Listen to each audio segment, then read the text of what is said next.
Dice roll's a good way to put it. I have a couple of ideas. Not very developed ones. We're just kinda... I know I always say that we're always just kinda winging it here on Zeor TV, just playing it by ear, as I keep saying, but tonight especially, I don't know. We're just throwing shit at the wall to see what sticks, that's what we're doing. We're gonna start with some AI dungeon, because Ollie recommended that, and I was like, yeah, what the hell, I haven't done AI dungeon in a minute. That's usually funny. Figure we can move on to something else after that. Thinking of something on the NES I haven't played in a while that I might want to come back to.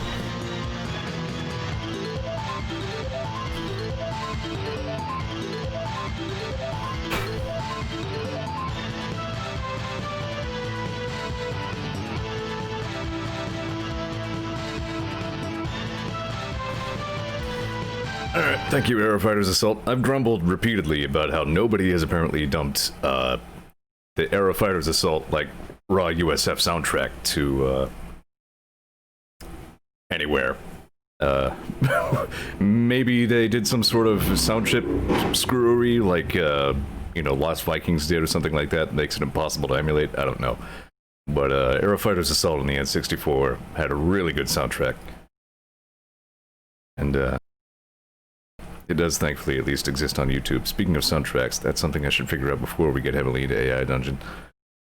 You know what? We're rolling the dice so hard. Where is... Are you fucking kidding me, dude? If you're a motorcycle guy, I gotta say, screw you. That's all I had to say about that. But anyway... Yeah, here we go. We have algo music. Let's try that out.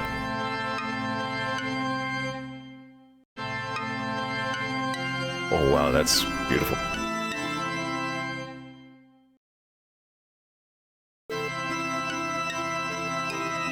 This song title is Temperature in Wavelengths. Okay. I think we can do a little better than this. Stone. Alright, sure, whatever, that works.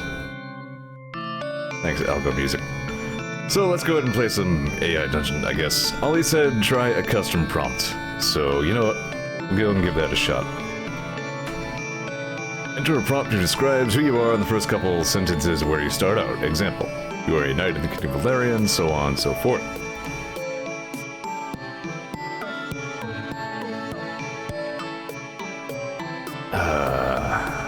Well, that's a shame.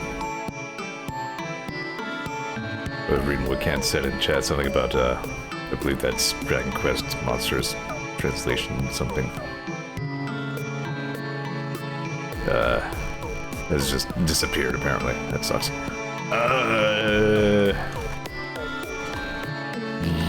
You are Zeor. You are... Boy, how do you like summarize me? I'm such an anomaly in so many ways. You are the streamer of Zeor TV on Twitch. You are going to stream Besiege tonight, but are not.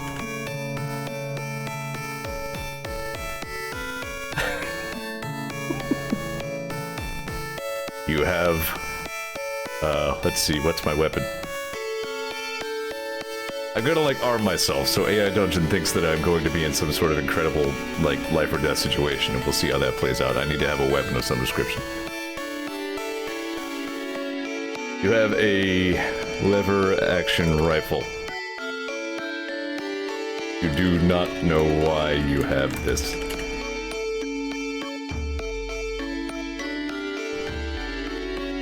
It is your weapon and it will be used for good or evil. The only thing that keeps you from killing yourself right now, Jesus Christ, AI Dungeon, right for the throat, is the fact that you need to get off this island before someone else does.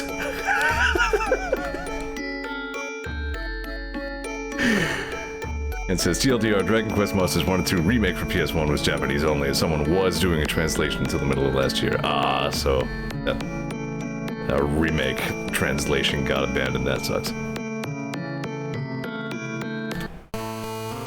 Here we go. Beyond the plant. I need to get off this island. Scavenge the plane wreckage for useful supplies.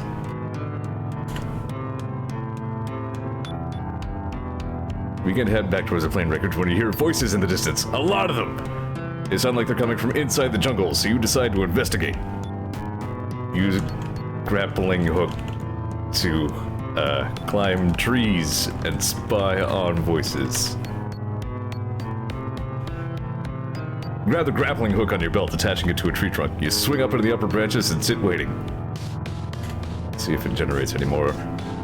The voices get louder as they approach. Minutes later, 3 men armed with spears and a slingshot appear. They stop and stare at you. You stare back. Hello. You hold up your hands and start waving. I like how it interprets wave. I'm thinking just like a one-handed just hello. And it apparently thinks I'm thinking like YMCA. Just wow. They don't seem to understand, but they seem friendly enough. They begin waving as well.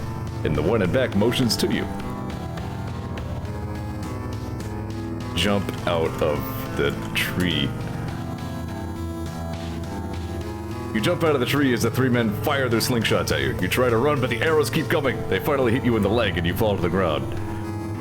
Ragdoll all over the place. Log into... Are you kidding me with this AI intention? You can go ahead and cut off, thanks. You ragdoll all over the place. Some arrows get stuck in your body but don't kill you. Presumably because they weren't in flight. They don't count if they weren't, you know... They weren't projectiles after they were... Alright. You hear howls in the distance and realize it's the werewolves approaching! Boy, my stream is going incredibly! This is what I get for not streaming Besiege. Next thing you know, werewolves!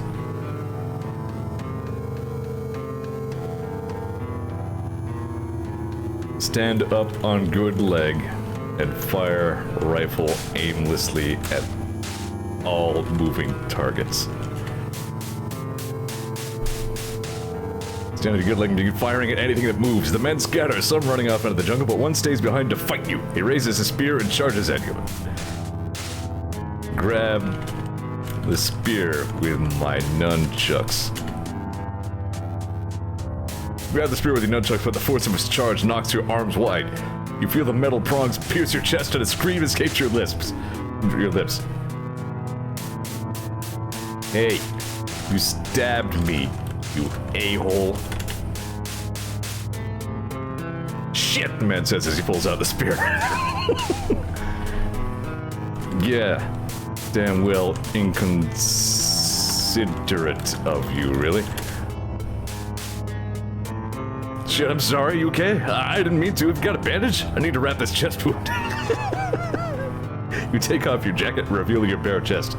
Well, here we go. You finally got the Zeor partial nudity stream you always wanted.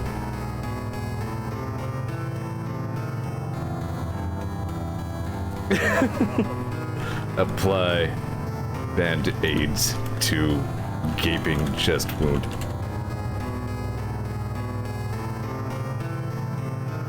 You apply band-aids to your chest wound. It'll probably do it a pinch, but you really should get it checked out. The man watches as you finish wrapping it and offers his hand. Shake hands with stabbing man. I'm Grit God. Grit God for short. He introduces himself. You shake his head. I'm the alpha of the Krexi tribe, he says proudly. I'm Zeor. I was going to stream Besiege, but now I'm not. Ah, yes, the infamous Besiege streamer. Well, you are the first person to come out of that building, so I guess that makes you the first. I guess so.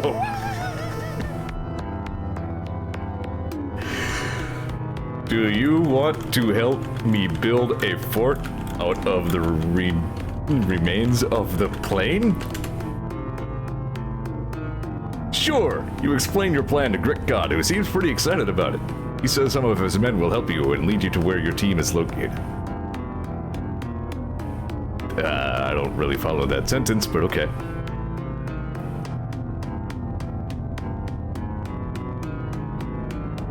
Draw a detailed blueprint showing how to turn the plane into a kick-ass fort. Next day, you lead a small group of Greek gods people to the plain. They seem pretty happy to help. Building Fort Zeor out of the former plain, which exists for some reason, takes about 3 hours. It's awful. But it's Zeor awful. They won't know what the hell that means. We'll just go with that. We'll see what it does.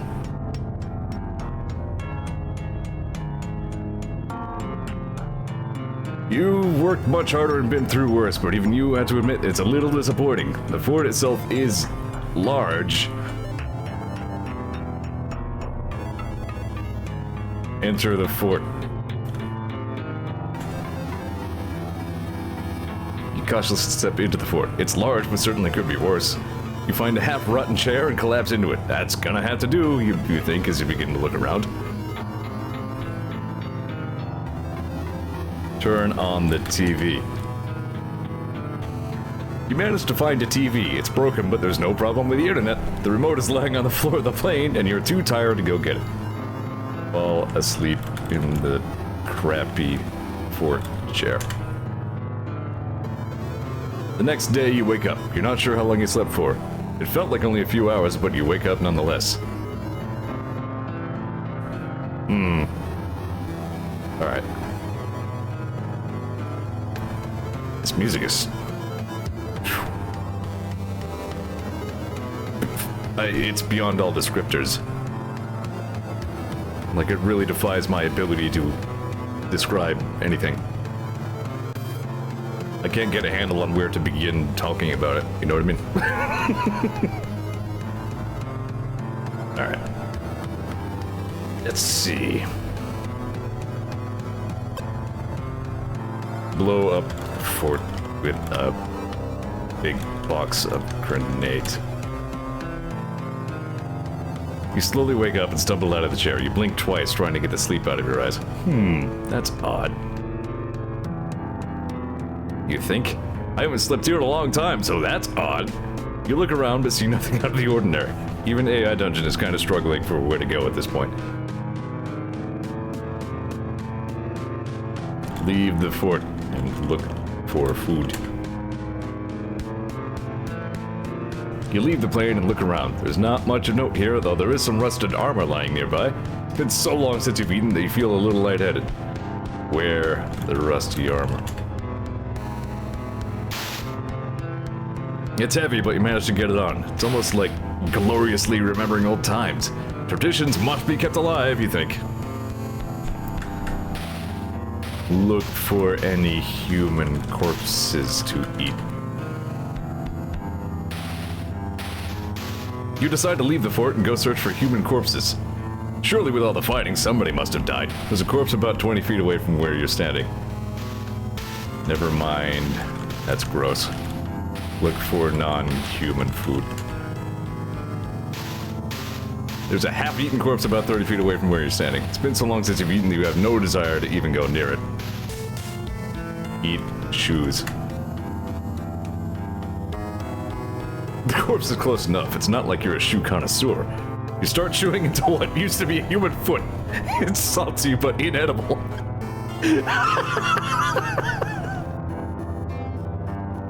Stop eating people. You stop eating people. Even cannibalism at its best is just not your thing. It's a little like what happened to your friend, only worse. You don't know, you just find it icky. Run at incredible speed to see if I can run across water and get off the island. You decide that it's no use. Your days are probably numbered. You lie down.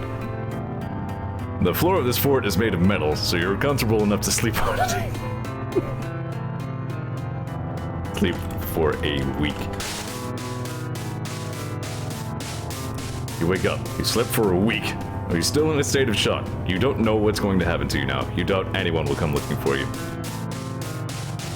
Send SOS smoke signals. You decide to send smoke signals. Perhaps there is a chance that someone could see them and come save you. Cat says, like what happened to your friend, it knows I played DDS. You sit down on the fort and wait. You don't know for how long. Push the stupid fort over. You get angry. You push the stupid fort over and you're crushed by the rockfall that occurs afterwards. Die. You die. You never get to enjoy your freedom anymore.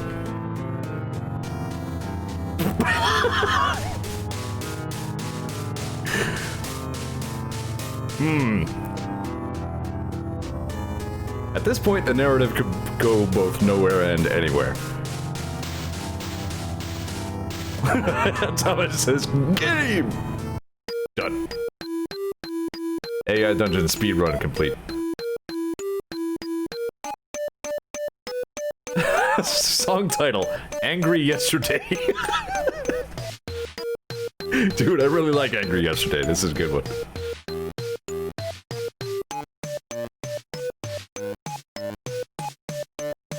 This is like Earthbound music, except drunk.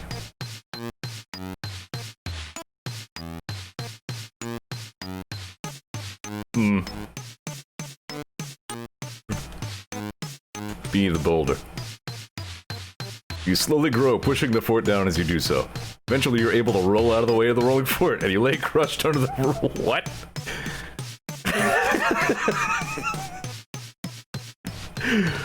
Roll across the island and try to crush all tribal peoples. You lay crushed under the fort for 2 days before a rescue team comes and digs you out. Your body is never found.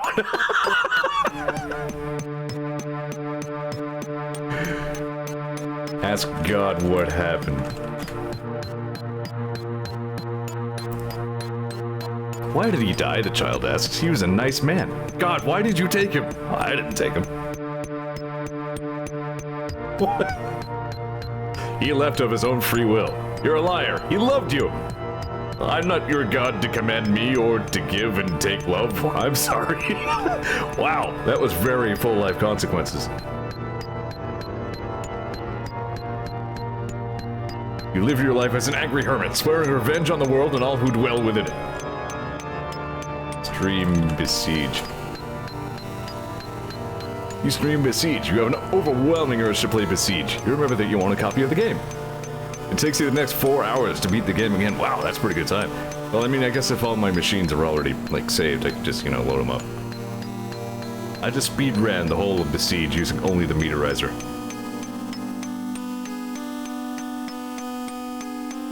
Become incredibly successful big-time streamer. Get money and babes.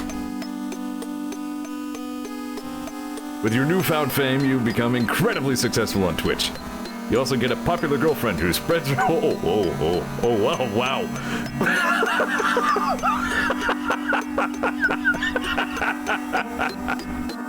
The end.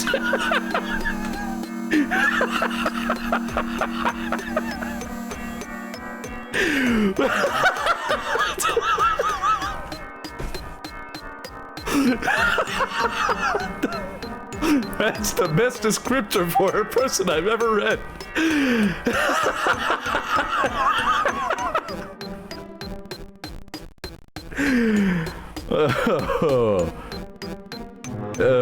Oh boy, that's the best for going with this narrative.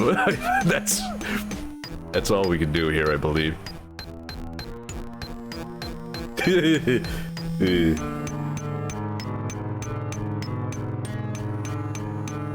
Wow. All right.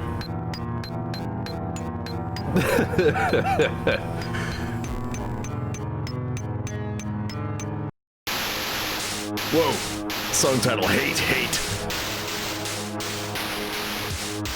That's hate, comma, hate. So that doesn't mean like hatred itself, it just means hate twice.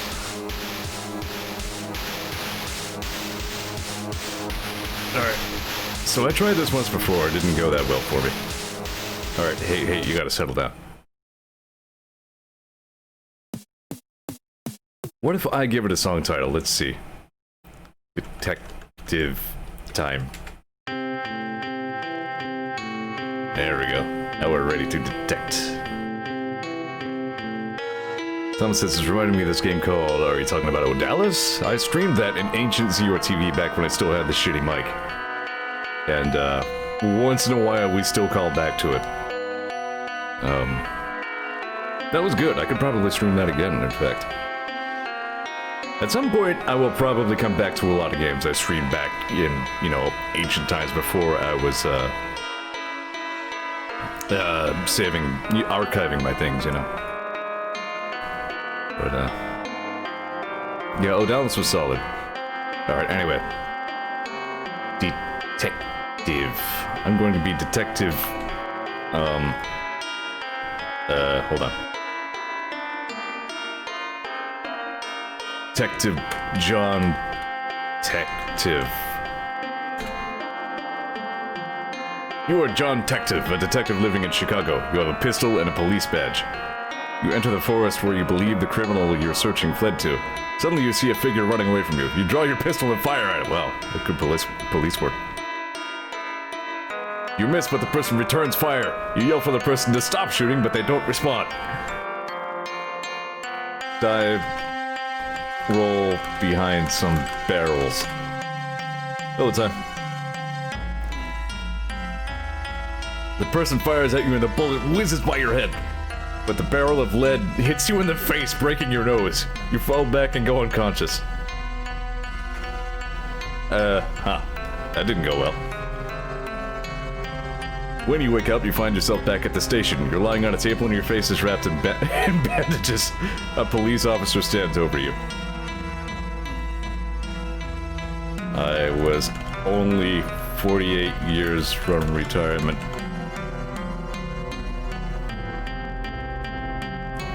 Detective, you say sadly. The officer looks at you.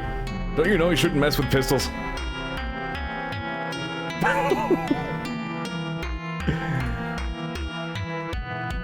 But they're so cool. They make loud bang sound, and then all the bad people go away. The officer shakes his head. Can't be too careful nowadays. Fortunately, you don't remember getting shot, but your nose was bleeding and you seem tired. Did anyone get the license number of that barrel?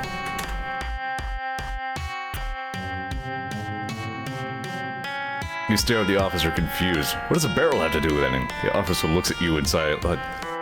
It's doing that thing again where it can't keep perspective straight.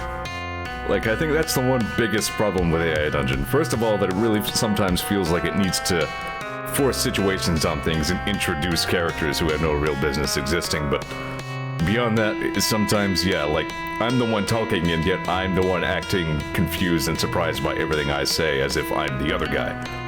I really wish it were better at keeping perspectives separate. It kind of bleeds entities together a lot of the time. So my career is over, I guess. It happened to me once before. I referred to myself in the third person and I thought I was talking about some completely different guy. So there were like two of me. Oh, hang on here. Detective time sucks. Symmetry of war, there we go.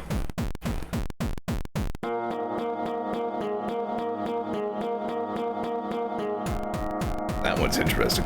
Alright.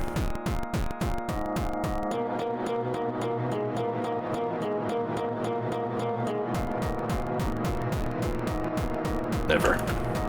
I'll never retire. Not until I find the left Chicago shoe sniffer. The officer shakes his head. Sorry, detective, that's just too much. You can't go back to work.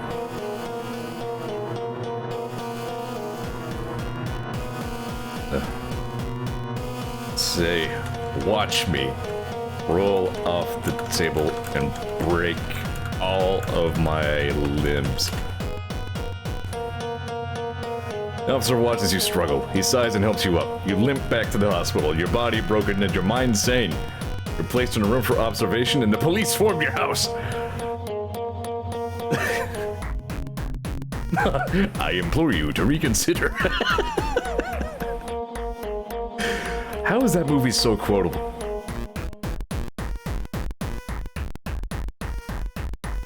Break out of the hospital in the middle of the night.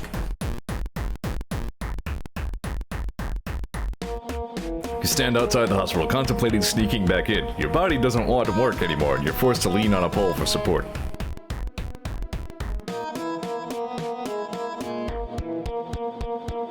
I feel like once in a while alcohol music gets off to like a good start, and then it's like, I didn't think this far ahead.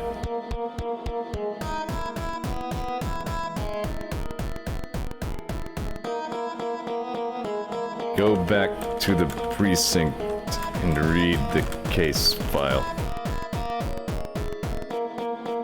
You're brought back to the day you solved the case. The file says they found your body with several bullets in it. The killer was never found. A detective walks up to you. What? Is this a bad time, he asks? Gurgle. Disgustingly. Yes, you say. I'm Detective Furman. We spoke at length yesterday about the case and your theory.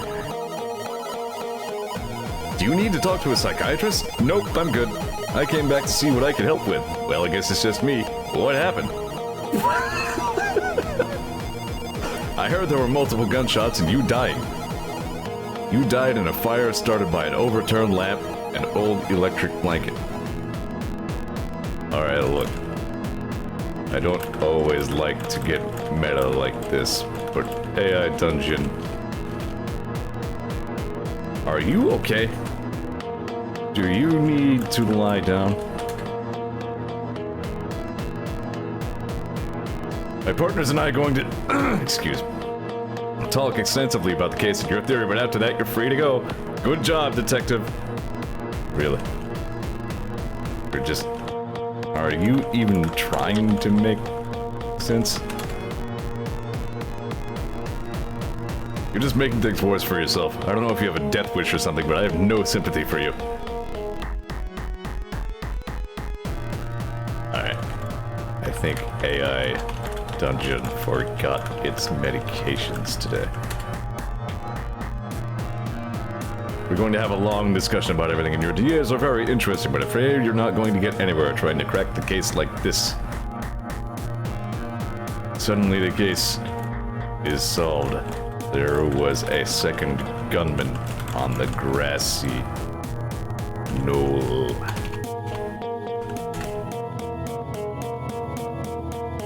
The one they blamed everything on. I don't know why this amuses me so much, but it probably doesn't. Oh well, let's get to work then. I'm confused and sad in my pants. Yeah, see, I don't know what to say either, AI Dungeon. Like, usually, I mean, your disjointedness is part of the charm, but this was just rough. That was just primordial language soup. I didn't have... My consciousness couldn't find a point to latch onto. It had no reference point to reality. It just... It didn't make any kind of sense at all. You're fired. New game. Cubes of Evil. I don't know what's going on with Algon music today either. That's that's exactly what did you walk or bring your lunch? What would you rather do, or go fishing?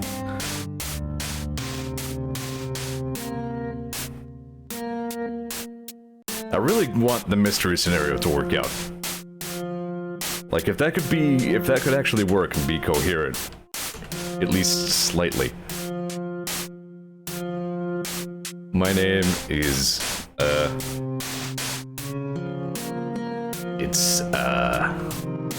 alright, hold on, I'm gonna bring in the heavy firepower on this one. Stand by. Real names, go with fantasy names. Here we go. Perfect. Detective names. There's a generator for this. Fantasy name generators has everything generators. It's great. I abuse it more than I probably should. You are Detective Hal Roth. You are Hal Roth, a detective living in Chicago. You have a pistol and a police badge. I didn't die. It just made so little sense that I tried to argue with AI Dungeon about it, and it just got more and more confused until eventually neither one of us knew what to say. That's how these all begin. I'm always in Chicago. I have a pistol and a police badge. I enter the forest where I believe the criminal I'm searching for fled to. Suddenly gunshots! You fire your pistol in the air and swear loudly to scare the criminal into showing himself. 2 deer run away. Further into the forest, you come to a clearing. Look for footprints. You kneel down and study the muddy footprints in the mud. You notice the mud is moving as though something were walking through it. Holy shit. Invisible criminals. Say, I know you're there, ghost criminal scum. You say, ghost criminals, I know you're here. Come out or I'll fill you full of holes. Invisible beings begin to appear and float around you. Whirl around with gun extended. Shoot ghostly apparitions like in the intro to Skyfall. You scream and spin around, firing your gun into the air. The bullets bounce off harmlessly and you drop your weapon in frustration. Attack with ghost karate. You swing a ghostly fist at one of the enemy apparitions. You connect and it explodes into a puff of smoke. When it disappears, you see that you've damaged.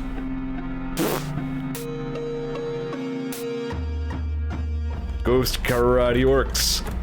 Continue fighting all ghosts with ghost karate. You continue fighting all the ghosts, attack them all with karate moves. Eventually all the ghosts are defeated and you continue on your way.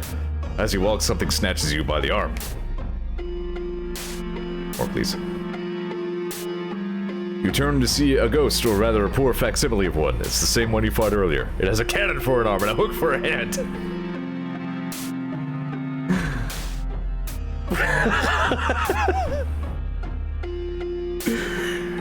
Ask the ghost, where were you on the night of Earl 34th? I was here. I was killed here along with my friends. Some monster killed us all. You frown. You search the ghost for traps, and then search it for loot. Nothing. What are you? A pirate. The only thing I was sent here to do. Ah. So you must be connected to all the ghost pirate crime syndicates that are here.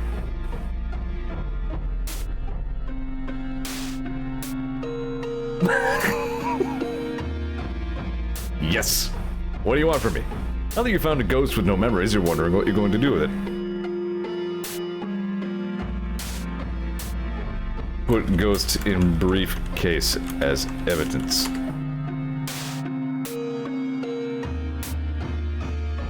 You walk over to the corpses of the police officers and recover both their guns. You put one of the guns in your briefcase, along with the dead ghost's hook.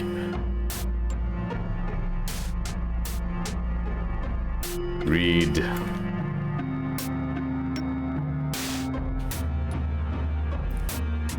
No. 4.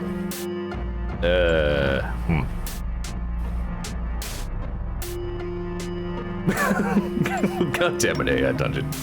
Like, this is one of the scenarios with the most promise, but I've already, like... I'm in the forest talking to ghost pirates. See what it says. You need to give the ghost the Miranda rights? Only if I'm going to interrogate him, and even if I don't, that just means I can't use the the results in court. Alright.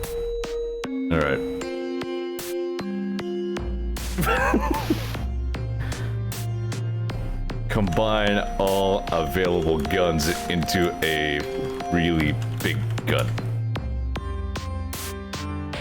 You look around before seeing a tree full of Braxians. You grab one with a laser gun strapped to its back. Ah, you think this one's probably used to fire at enemies. What? You what? You aim the laser gun at the ghost and fire. The ghost's outline is instantly superheated into plasma, which burns through the back of its skull with a small noise. The ghost explodes into ash. Awesome. Take laser gun and...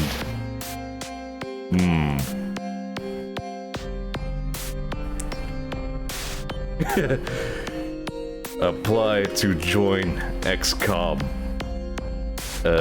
Resistance movement. You walk out of the forest and hail a cab. You tell the pilot to take you to the nearest hospital because clearly I am unwell. You step into the emergency entrance and say, I was attacked by ghosts! By who? 2 ghosts. One was a pirate, and I'm pretty sure one was a smuggler. The receptionist pauses and types on the computer for a few seconds.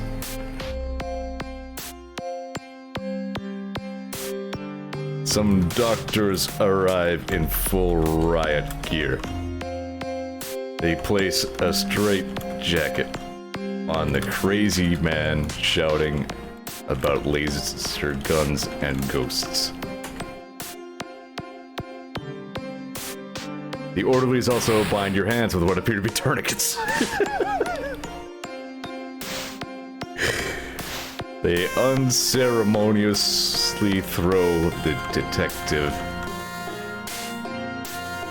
into a cell padded with inflated plastic airbags like they ship stuff with. That's a terrible sentence. That's just bad English from any angle. You know, it's fine. We'll just see what the AI dungeon does with that. AI doesn't know what to say. Good. Outstanding. Done. Good story. We solved the case of the ghost pirate. Good job, chat. Adam Before the Computer is the name of this one, I guess.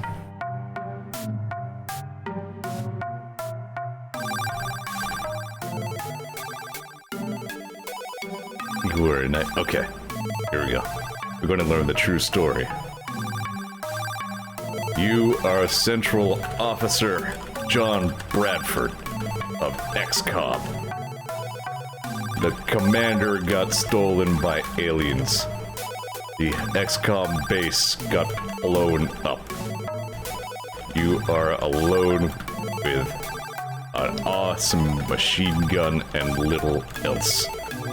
You must rebuild XCOM and get the commander back. Yep, that's me, middle official John Stanford. The game is very simple. You have to defend your position in a map from waves of alien attacks. Now, it actually did the same thing one time when I tried to give it a Mega Man prompt.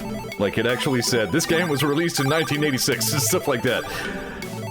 So, like, I guess it can Google stuff and figure out what the hell I'm talking about, but then it's not sure how to turn that into a story. Recruit some fellow, resistance soldiers and go looking for aliens. That doesn't need to be capitalized. Aliens to shoot.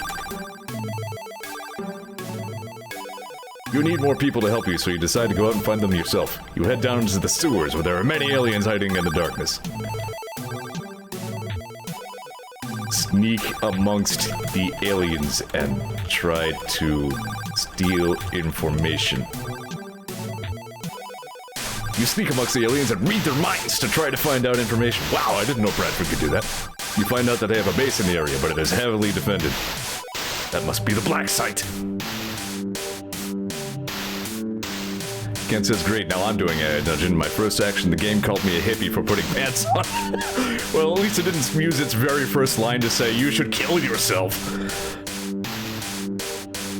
I'm paraphrasing, but geez, yeah, dungeon. Sneak out of the sewers. Yeah, I guess Bradford is actually a psi operative. You decide to sneak out of the sewers to avoid alerting the aliens. You know they are invading this area. As you sneak out, you see many civilians rushing towards the sewers. Hand out weapons to all of the civilians. I just have like a big box of weapons. You quickly take weapons from the dead soldiers and give them to the most fit civilians. You tell them to fight back against the aliens. Sadly, this doesn't really work out and they get killed off by the aliens. Well, damn. Our first mission is a total squad wipe, guys. Shit, that's not a good start to this campaign.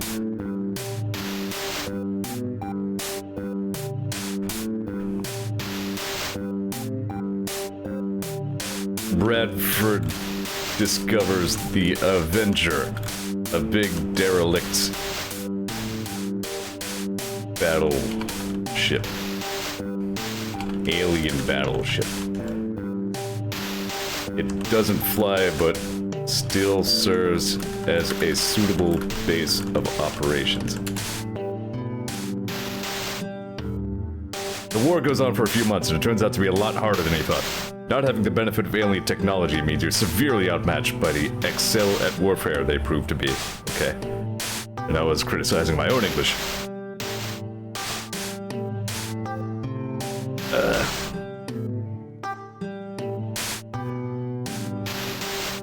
Call, Richard Tyson on the phone and ask him to invent better weapons. You call in the weapons inventor, Richard Tyson, to see if he can improve anything about the guns. He tells you that there is nothing that can be done to improve things until the aliens arrive. Yeah, we gotta reverse engineer the alien technology. That makes sense. Use the aliens' own tech against them. A few months pass, and to your surprise, the aliens do show up. They bombard the Earth with huge fungal-like creatures which begin to overrun the planet.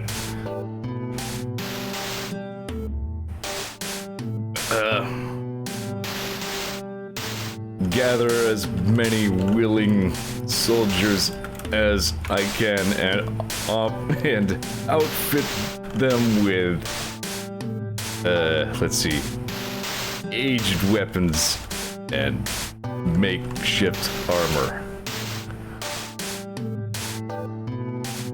You go out to gather people to help you, but the call has been lifted off Waititi and everyone seems to want to join up. What? Yeah, Dungeon, I'm gonna give you another pass at that one. You gather as many willing soldiers as you can and outfit them with aged weapons and makeshift armor.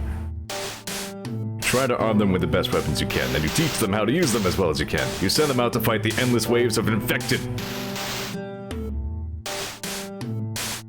Join the soldiers on the front lines. Drink whiskey and shoot aliens. You join the soldiers on the front lines and drink whiskey to keep yourself awake. Yep, that's what whiskey does. You shoot endless hordes of infected until your guns finally run out of ammo and you are overwhelmed.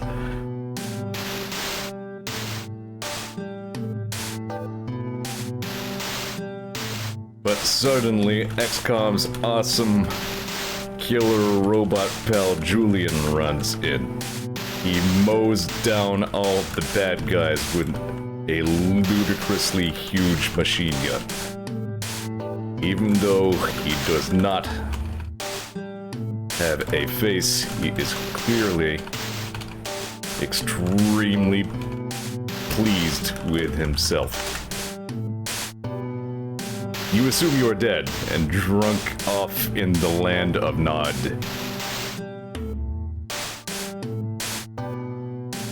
You assume you are dead and drunk off in the land of Nod.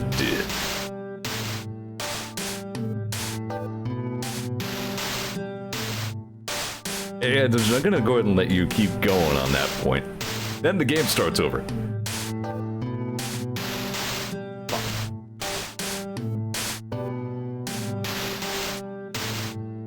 Alright. Search for any clues about the whereabouts of XCOM's commander. You find nothing. You are at a loss as to where to go from here. Get super drunk. You got super drunk. You head outside to where many others are doing the same thing. After picking a random person and puking on them, you decide to just sit and drink. It is for real enough. That command. Alright, later. That's Bradford as we know him. Lament the loss of my awesome sweater. You begin to lament the loss of your sweet, sweet sweater. Mourn its lost property pages. Surely nobody else will wear it now that you are dead. What?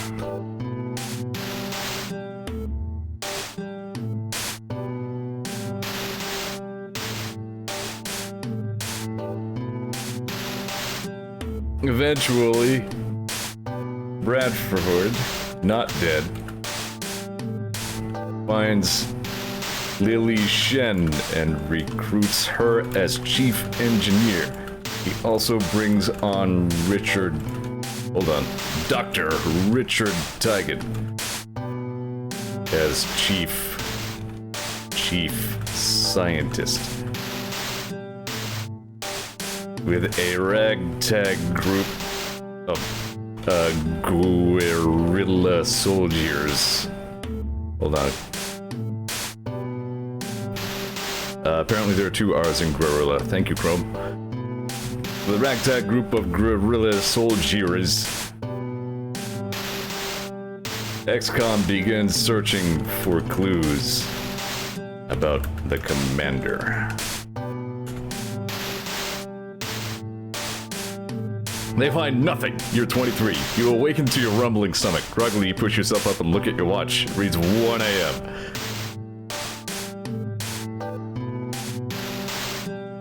Stumble out drunkenly into the streets looking for an Advent burger. You make your way out of the building in a drunken stupor. The streets are empty as you try to remember the way home. Suddenly you spot something red at the end of the alley across from you. Draw a magnetic pistol and shoot haphazardly at the red glow. No, it's not even a glowing thing, it's just a red thing. At the color red. You fire a burst of bullets at a red bag in alley. All of them miss. Say, Scrungus. Pick up the red bag and see what's inside.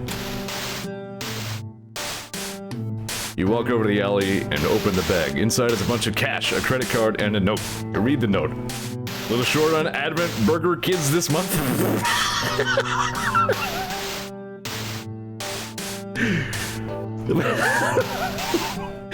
Ah, hell. I knew Advent Burgers were kids. You're 27, just fast forward. You arrive at the new site with a large amount of supplies. Thanks, Chairman. You get out and slam the door before walking around the car.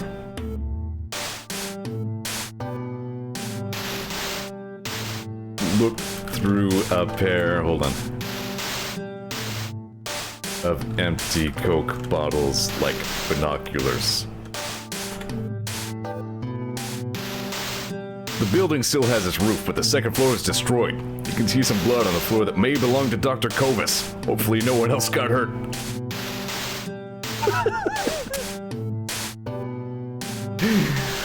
Dr. Blarvarine Kovas was XCOM's previous chief science official. She did many unethical Cool sciences. Oh god, this is getting bad.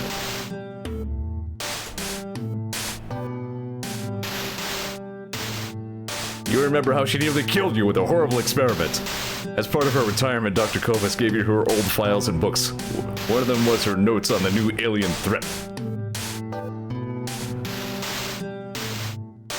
Read Dr. Kovas' notes. Though you don't get to see what they said. You're 30. A lot has happened since the collapse of the European governments. The world went from the green period to the red period. Throw a whiskey bottle against the wall while exclaiming, "God damn it, I hate red." This new alien threat is what caused the downfall of the old world order. It's actually doing a better job than usual of being coherent. Only just. But it's kind of staying on task. Oh, wow. Dude, Algo Music decided we needed one called Woman Behind the Spiral. Just as we were bringing up well-known XCOM character Dr. Blarvarine Kovas.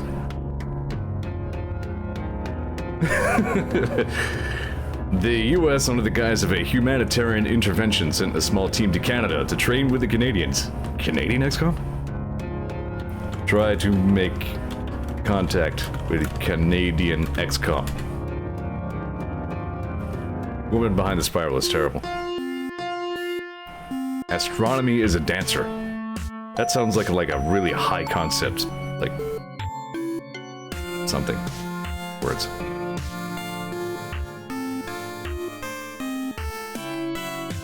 Ha!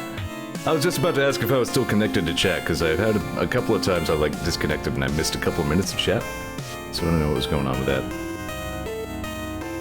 You're 33. You've finally gotten in contact with the Canadian version of XCOM. It took 3 years? David's dad. Whoa! William Carter was able to get a call through. He said that a bit of an odd team was sent. Well, I gotta tell you that their American XCOM team there is a bit odd there, eh? I apologize to Canada. Like, all of Canada. The country of Canada. I apologize.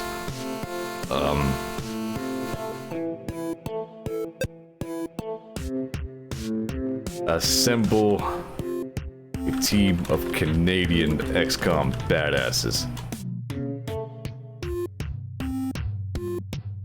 A man named Captain Jean-Pierre Blackjacks Morissette is given the job of... Morissette? Really?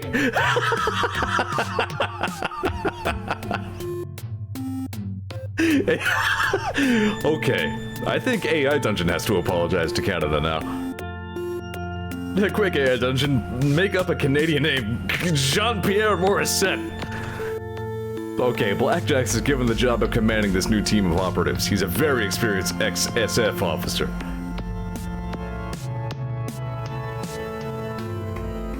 Team up with Blackjacks to lead an insurgent operation against occupying alien forces in Canada.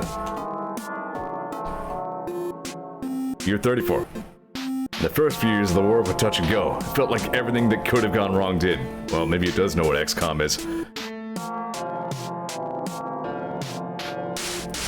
Brother says he'll be joined by Francois Dion. Yeah.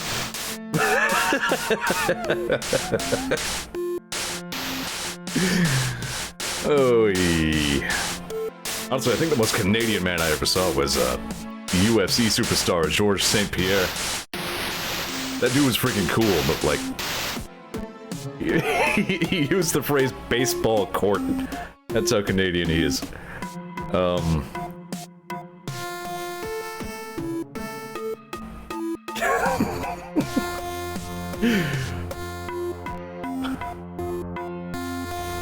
Tyson and Shen express concern with how Bradford has been drunk off his ass for something like a decade, and still nobody has any idea where the commander is. Year 35. With the passing of 2 decades of war, that actually is the amount of time that happened between XCOM 1 and 2, I believe. 20 years. The landscape has changed drastically. The alien guerrillas have been substantially whittled down and the world is now at peace with its neighbors. Wait, you won? Yeah, after the first few tense years, it seemed like everyone decided it would be better to get along. Well, everyone except the religious factions is still plaguing the planet, but who are we to judge? What? The commander returns unceremonious to XCOM.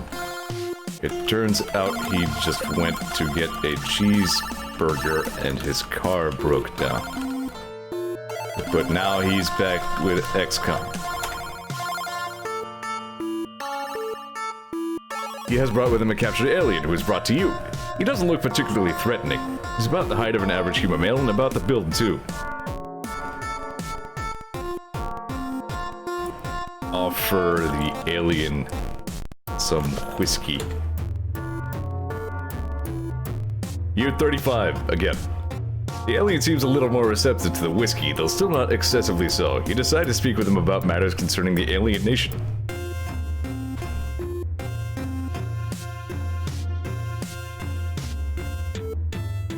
Accuse the alien of being a spy for Advent. Year 35. Well, that didn't get very far. The alien just denied it, claiming that it would be the last thing he'd do since he's been trying to save the human race. That's just what an Advent spy would say. The alien reveals a picture of his family. It's still year 35, by the way. Apparently, he was captured while spying on aliens for his government.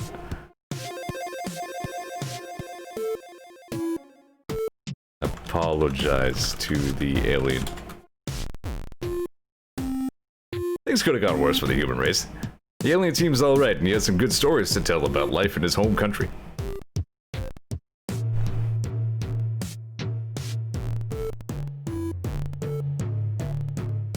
I think I've taken this about as far as it can go. I think I've taken this farther than it can go.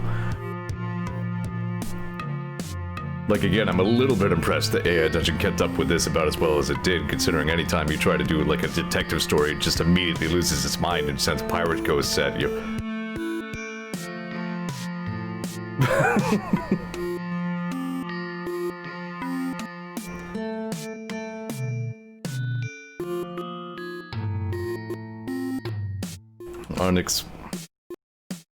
Bradford wakes up. The past 35 years of alien war have all been a dream. He drank a lot last night and notices that he pooped the bed.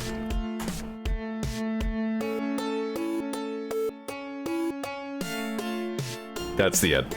That'll end my story. Ken says the pill's suction action draws blood and tears out the inside of his nostril. What?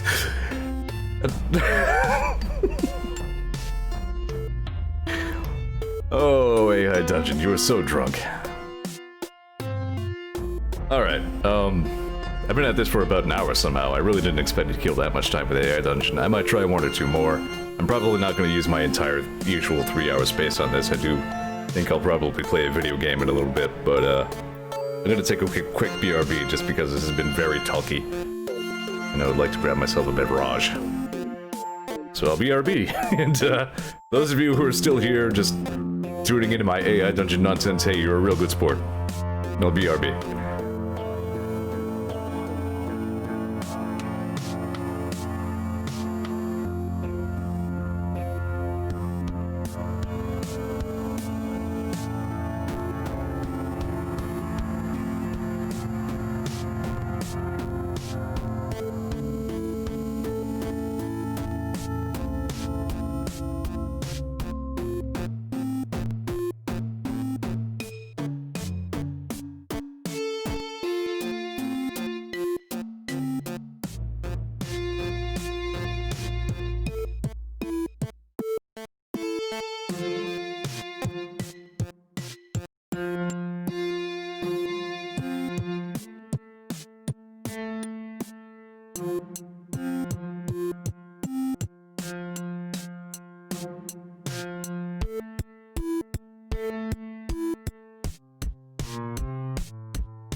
Hello, I'm back.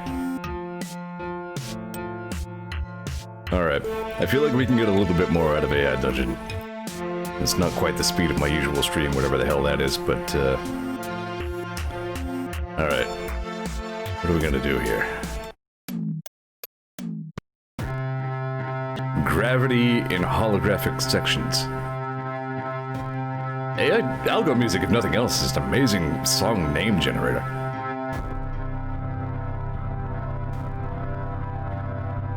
Alright, how else can we tie this into the Zeor TV?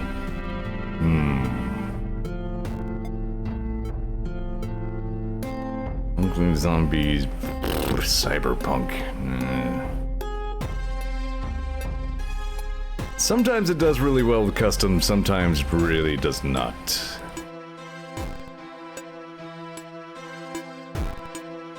I've tried this once before, it did not work out well. It got itself into a loop pretty quickly.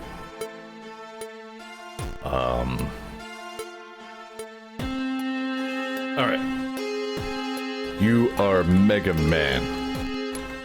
Super fighting robot from the year 20XX. The evil Dr. Wily is using a small army of bad robots to try to take over the world for the 7th or 8th time. Even though that's actually fewer times than what we're actually up to in reality, that's still a funny way to phrase it, so I'm gonna stick with it. You are tracking down the nefarious Melon Man. You are armed with the Mega Buster, the Salad Shot, and the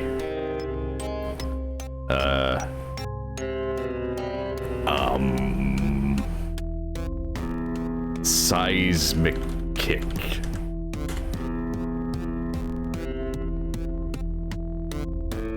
The game begins in a small town called Milton, where you meet up with your old friend, the cute girl named Cindy. Okay, first of all, a town called Milton is like 10 minutes from where I am in reality. It's like a neighboring city from here. So, I don't know if it made that call based on my geographic location, but kinda weird. And yeah, I guess this is the story of Mega Man and his friend Cindy, who is cute.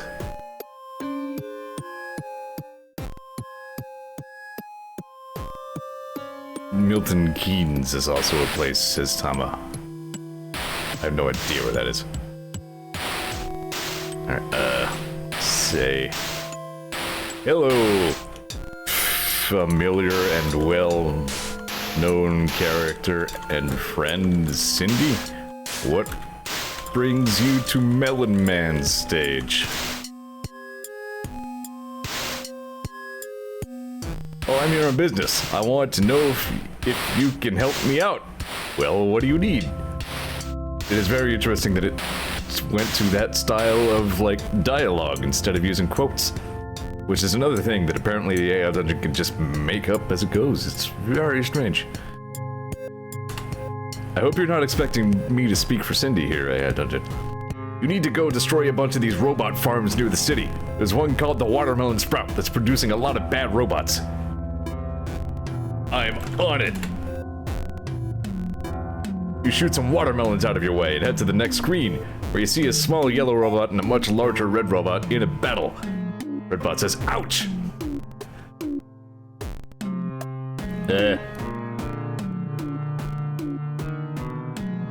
I guess since the Redbot said ouch, he's the one who's going to be our friend. Help red robot defeat the yellow robot. Hello. The red robot blasts the yellow robot with his laser, melting it into a puddle of metal. He walks over to you. Thanks for your help, human.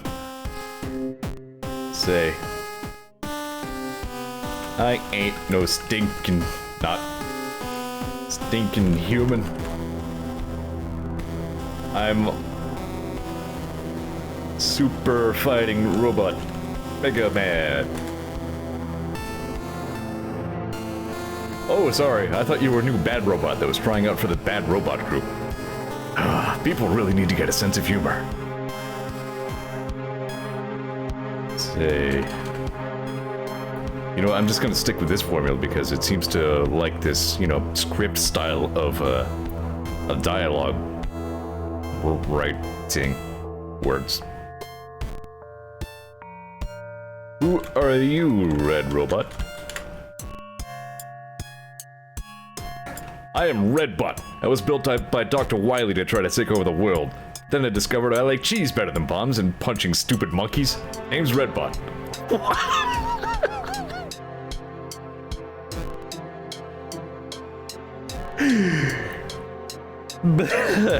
Offer Redbot some robot cheese.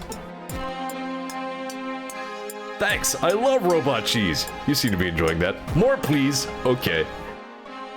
Switch to cheese beam and provide Redbot with seemingly unlimited amounts of robot cheese. So you're a robot, huh? I thought you were kind of cute. Do you have a name? 18. What? Where are you going with this AI dungeon? I like your style. Mega Man. Nice to meet you, 18. Is he taking the piss? Nope. Awful poser. Cindy's still here.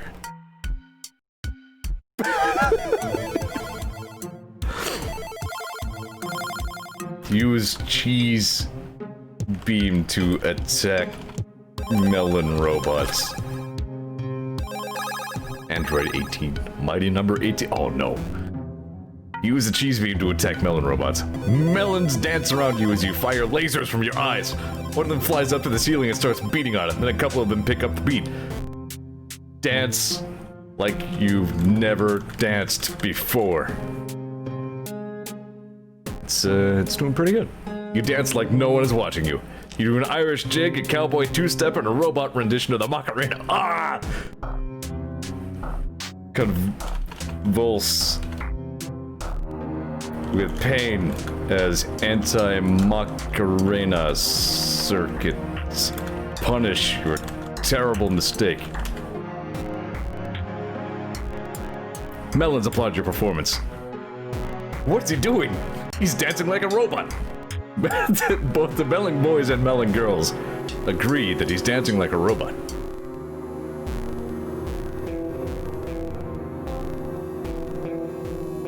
Obtain Macarena beam weapon.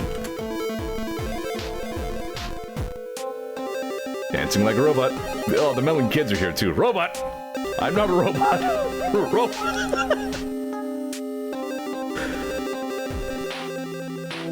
Call Dr. Light and ask him if you've gone insane.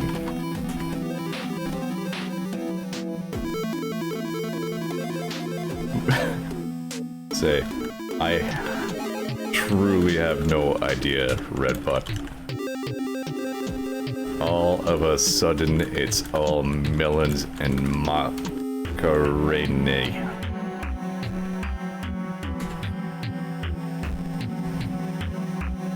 Oh, that's Wily's doing. He's a bit deranged, I've heard. Well, I'm going to continue my mission. See you later, 18. Bye.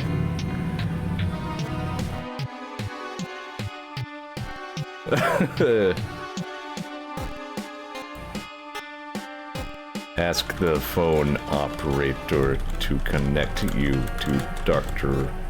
Light, even though operators haven't existed in 300 years. Could you please connect me to Dr. Wily? It's important. Dr. Wily is currently unavailable. Would you like to take a message? Yeah, tell him these melons are fucking weird. Your call was forwarded to an operator. Please stay on the line until they are disconnected. That's a nice touch for robots. Robot! The melons keep calling me a robot. Throw with the phone and shoot at all melons. He's acting crazy. What's he doing? Stop it, Bumble. Leave him alone. It's Melon Man. I found him.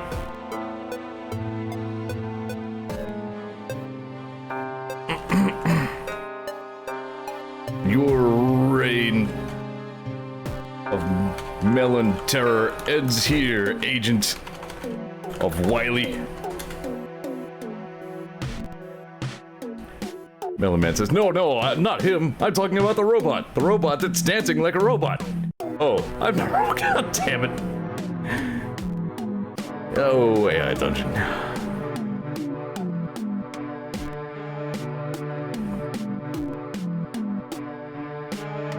Wait a minute.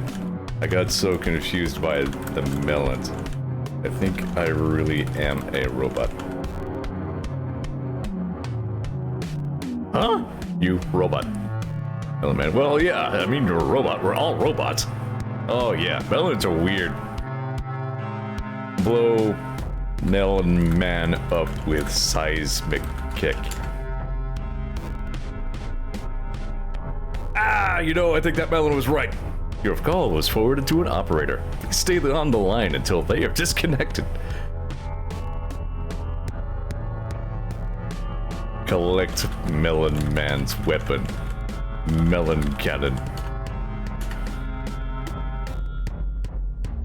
Can I have one of those? He's got a melon on his head. Nah, these are for killing robots. Oh!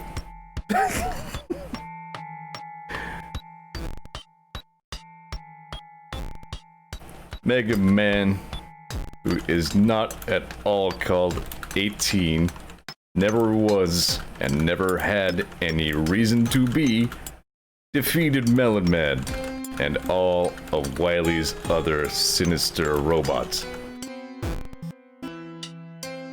Mega Man joins Red Bot in front of Wily's castle, preparing for the final battle. Saga says it should have been called the Water Magnum. God damn it, you're completely right. I'm not sure about Cannon Loop, though. See, unfortunately, even those creative impulses are a little bit dampened by Stream Brain. Like, even AI Dungeon, I feel like I can't do at 100% capacity. I can't guarantee I would have come up with Water Magnum. Meanwhile, in another part of the world, no meanwhile. A massive robot, no, not a sentient machine, but a true robot with Japanese anime fantasy style. What?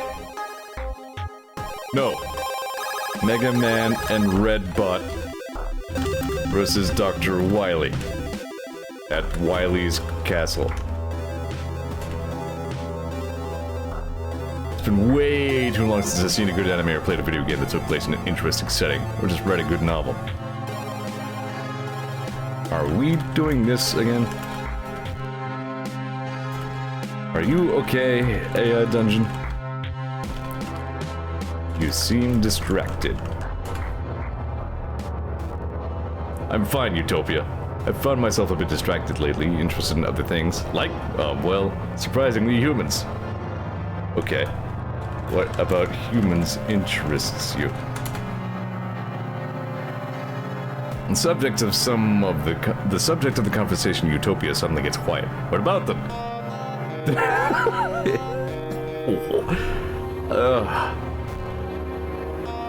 AI Dungeon, it just takes a dump in your brain. It's just, I don't know how to think anymore.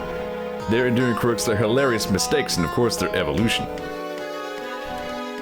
Humans kind of aren't all that great.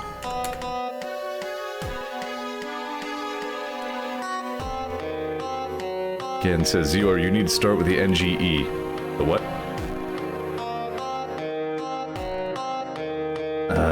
Really? Yeah, really. They're a vicious, barbaric race of beings that are ugly on the inside, too. Maybe not all of them, but I'd say it's mostly true for the higher classes.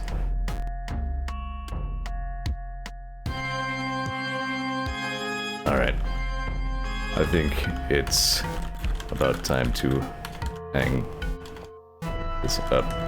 Yeah, Dungeon, you've really been trying tonight. But perhaps you should take a break. I think we have an idea that will really help you, though. Got anything in mind? Just give it time. Thanks for the advice, Utopia. Bye. Good night. And then AI Dungeon went to the hospital. Hey, Doc, I think I got a lead on the next target. Who is it? Dr. Thomas Light, a bioengineer. The doctor makes a confused expression. Neon Genesis Evangelion. Not all that enjoyable giant robot anime. Dumb anime joke. Okay. I did not introduce it to the name Dr. Thomas Light. I mentioned Dr. Light. I definitely did not call Dr. Light a bioengineer.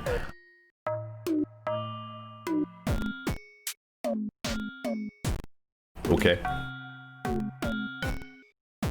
It's the leader of the glitch group, or at least the one I've heard the most about. I just don't have any real proof. Alright, then begin your assignment. Central Officer Bradford wakes up from his incredibly bizarre dream, his breath stinking of whiskey. Dr. Tyson looks at him disapprovingly. For God's sake, man, what the hell happened tonight? Tyson doesn't respond, but starts writing on a tip pad of paper. He hands it to you roughly 10 minutes later. It's a drawing of Dick Butt. In detail. Huh? Bradford wakes up from the Dick Butt dream. He is in the infirmary for bad head. What the hell happened to you? My head really hurts. Apparently, it was quite the night in the meat world. Like, the Cambion Drift? Is that what? Somehow we may have created a portal to another world. Or something.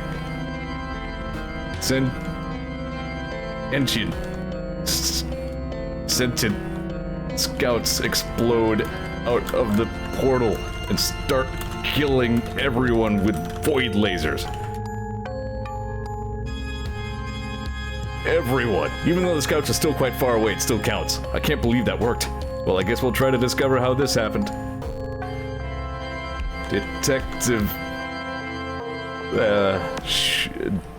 John Detective arrives on the scene, flanked by an army of pirate ghosts. All of them open fire on the sentients. Their weapons don't seem to work.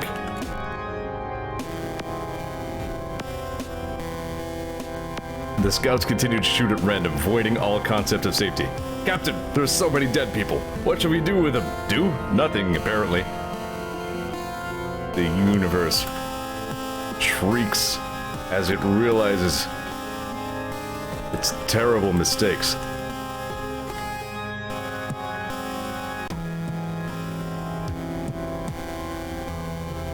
Wow, I really messed up on that one. Says God. I should create a new universe to live in. That was my mistake. Where should I live? Asked God with a bit of godly angst. Panzer shows up with a big old sword and kills God. Hey! Story ends here. Kan's universe ended up not making that much more sense. The end.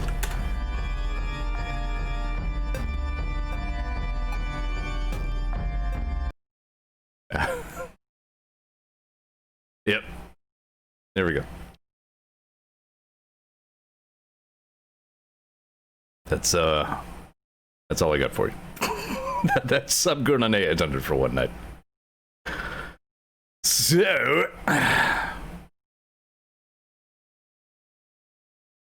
So, Cans did it. Universe is better now. So it says, wait, Cans or Robo Cans 2.0? Maybe both. Maybe maybe Robo-Cans went back in time and got the other Cans. And then the two Kanses teamed up. And then Satan teamed up with one of the Kanses. And then both of them overthrew God.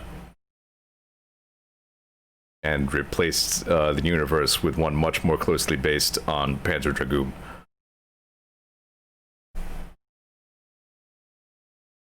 I'm gonna play a video game now. Thanks for trying a dungeon. Ken says, I'll let you know the only real difference in my universe is that meat abominations, is meat abominations, and capitalism doesn't exist. You know what? I approve. Good universe. Alright, hang on here.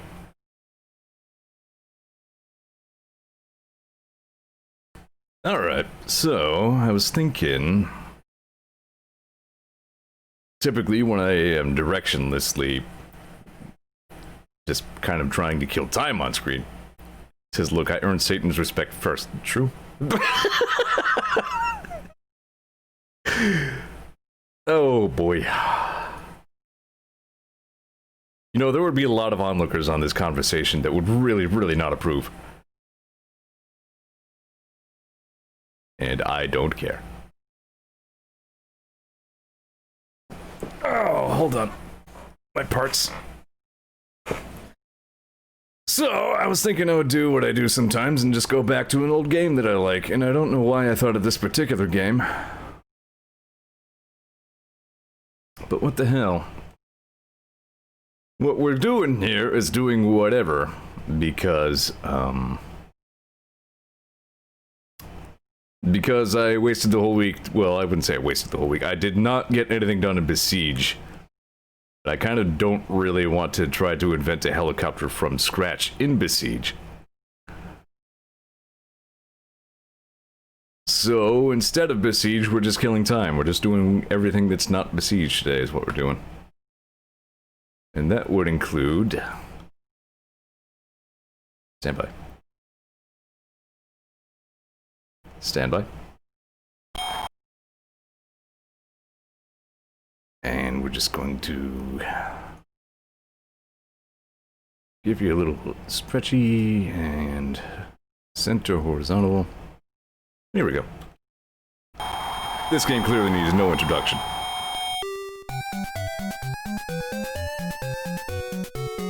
Again, no idea why I thought of this game. But you know what? I'm gonna play it. This says, I heard the ding. I figured you would detect, you would correctly identify that, like, split second of NES sound. It is quite distinctive. From the Bronx, New York, he's 17 and weighs 107 pounds. Little Mac versus Glass Joe. He's from France, which as we know is not real. He's apparently won once and lost 99 times. His one win was a KO though, so good for him. He's 38 and 110 pounds. So we don't have heights on either of these guys.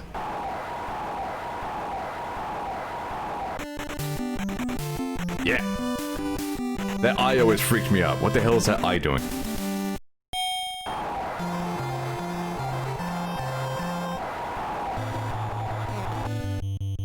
Vive la France! Okay, wait, hold on. My real, genuine NES controller that's definitely actual and authentic was mapped differently than I thought it was. We're good now.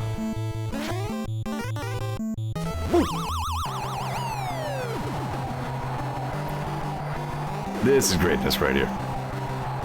There's the Mario ref. This is the only game that, the only Punch-Out game, and there were 4 in total, I believe. Nope, 5. Of all Punch-Outs, this is the only one where Mario showed up as the ref.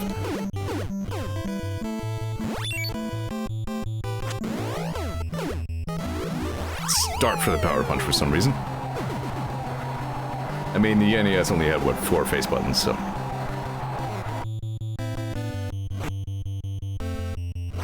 No?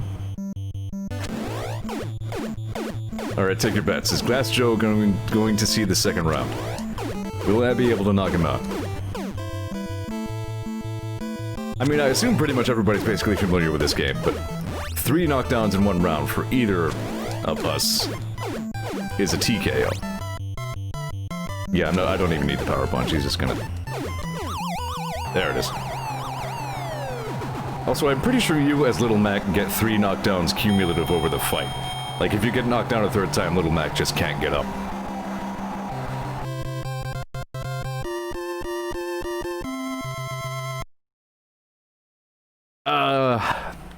I and probably a pretty sizable percentage of other players of this game, either back in the day or presently, never did beat it. I figure in my very best run I may once have beaten Mr. Sandman, but usually I don't get past Soda Popinski. That dude kicks my ass. Those uppercuts just come out of frickin' nowhere. Thomas says, I have no idea how Punch Out works other than you punch them in. Well, no kidding. You know, I mean, here we are again. I mean, like, I guess I'm a child of the 90s and not everybody here is. But, I mean, this really is just one of the best NES games. It's just good. Bog Kaiser has a slightly more respectable career. He's from Berlin, Germany. He has 10 knockouts. He's 42. 144 pounds. So far, nobody's as heavy as I am in real life. Punch-Out was 2 arcade games before it came to the NES.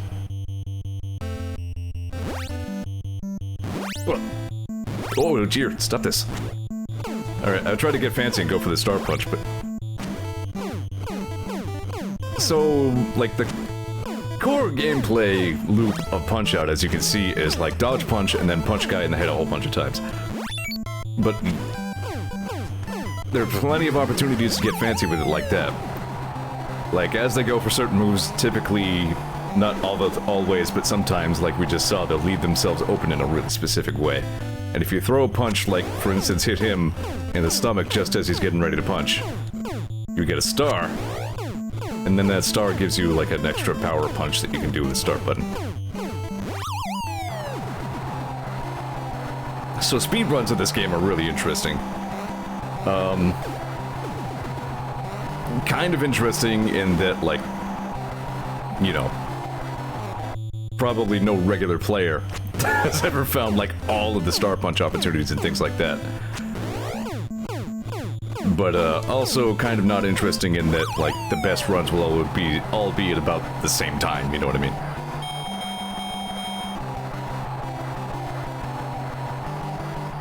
Zero says, turns out that someone like 20 years later figured out there's a face in the crowd that changes just before each opponent punches. I thought I read something about that, yeah. It was like a huge breakthrough in speedrunning, that somebody figured out like a way to defeat Piston Honda super friggin' fast. And yeah, they discovered that face and that was part of it. And speaking of Piston Honda, fun little extra bit of Punch-Out trivia as if you needed it. In Super Punch-Out, there's a guy named Piston Hurricane, who is, he's from, like, I don't think he's from Philadelphia, but he's like an American, just black guy. And, I always assumed he was like a second-rate Piston Honda knockout, but as it turns out, in the arcade versions, Piston Hurricane came first, and Piston Honda is actually the second Piston guy. So, now you know. In any case, Piston Honda, he's actually 26-1. He is from Tokyo, because of course he is. Pretty much everybody's from, like, the biggest city in whatever their respective country is. And he's 174 pounds.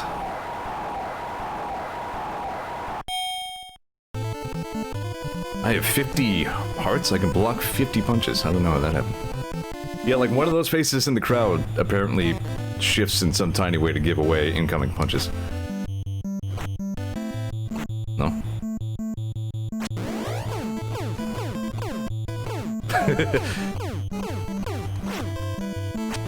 So the NES here, the NES Mike Tyson's Punch-Out. Also the only Punch-Out game with that branding, by the way. It's probably the best known Punch-Out game. See that right there? Usually he goes into like a huge series of jabs. But if you hit him in the gut just as he's coming in, that's like an instant knockdown. So that's what Punch-Out is. Like, you can beat most opponents by slipping and punishing, like so. But you're always looking for those extra opportunities.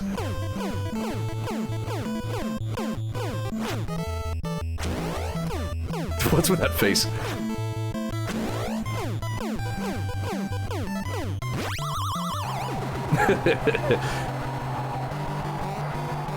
Incidentally, later releases of this game also dropped the Mike Tyson branding.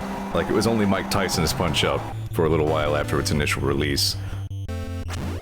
It depends on who you ask exactly why it changed. Either because Mike Tyson, or simply because the rights to the contract expired, and they still wanted to release the game, but they couldn't put Tyson's name on it anymore. Whoa!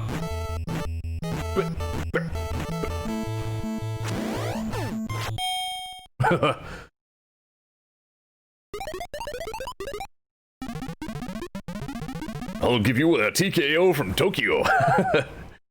That's actually one of the more clever puns. Punch-Out's fun. Ugh. But yeah, as I started saying, NES Punch-Out is surely the best known one, but there is also, again, the two arcade games before this.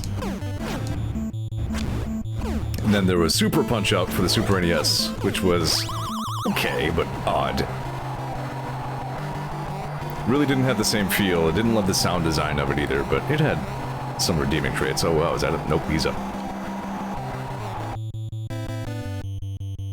And then there was a kind of like a remake slash reboot sort of thing on the Wii that I really enjoyed.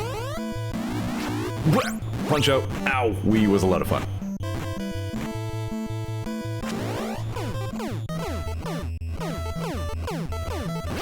As far as I know, those are the only Punch-Outs. There was like a Punch-Out clone of some sort on the Game Boy Advance. It was very third-party. I don't remember what it was called. It's a little weird. There was some guy with a mullet, I think. TKO. Little Mac is champion of the minor circuit. Oh no, the minor circuit. WVBA, by the way, does stand for, I believe, World Video Boxing Association. Like, this game has very little fourth wall when it comes to that. Even if you beat it, which is impossible because you have to face Mike Tyson, and he has, like, skull-demolishing power, just as he did in real life at the time. He congratulates you on your finger speed. So... this scene is timeless. There was a small homage to it in Retro City Rampage. Like, you don't see the skyline in the background, but like this boardwalk area appears in the game.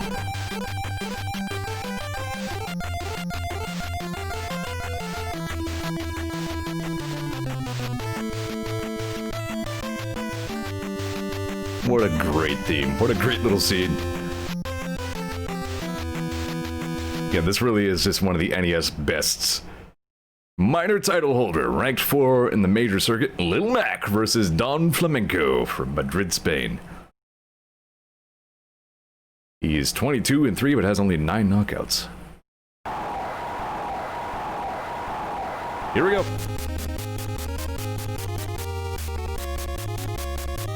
Goal. Rose is gone. This guy wants to beat Mac at his own game.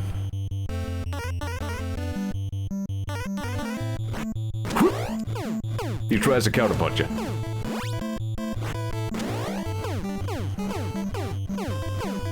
But he's no good at it. And then you... oh, I messed up the rhythm. I think if you just do the... there we go. I don't know if it's a bug or what, but it's possible to just 1-2 punch from like all the way to the knockdown.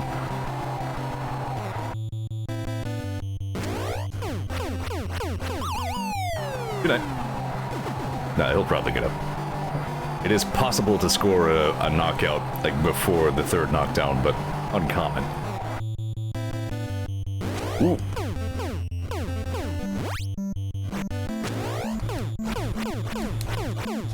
Ugh.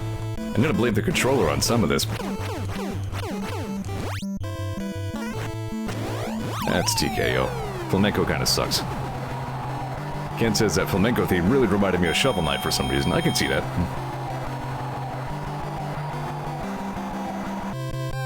I still have more Shovel Knight to stream, by the way. I need to come back to King Knight one of these days. And that'll be mostly a blind stream. Like, I started on King Knight, but didn't get very far into him, so that'll be one of those stream it to make myself motivated to finish it kind of deals. King Hippo. From Hippo Island in the South Pacific.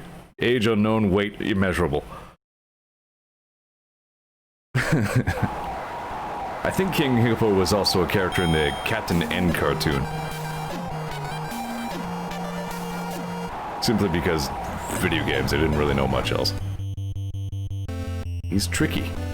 Whoop. Whoop. You gotta knock his pants down, and then hit him in his big stupid gut.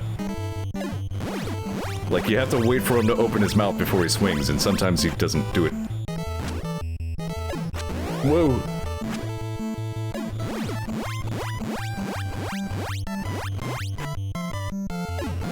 Wow, that was a quick King Hippo run. He is so rotund, he literally can't get up. You knock him down, we're done.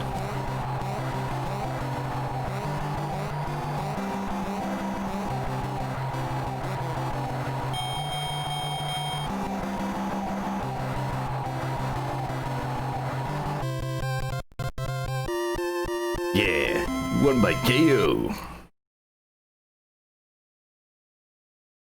5-0 with 5 KOs. I guess it counts it as a KO if it didn't go to decision. And I think if it does go to decision, which barely ever happens, you usually don't win. Great Tiger. Some sound design in this fight that I'm a very big fan of. When he does his special move, it's really cool. Also, owner of fantastic mustache. Oof.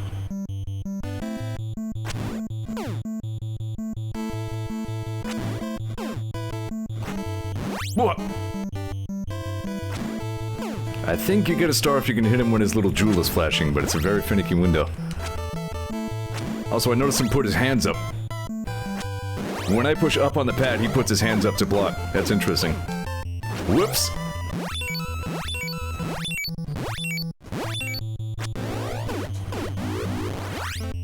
One of the easiest star punches to get.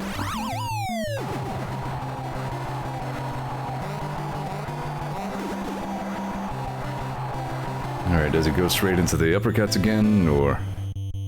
Yes.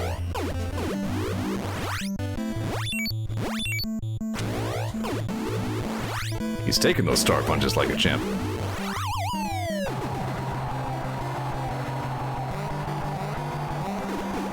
Burp.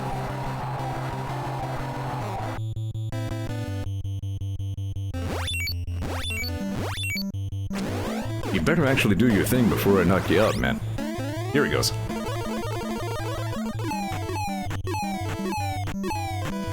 Pow! TKO. I love that move, though.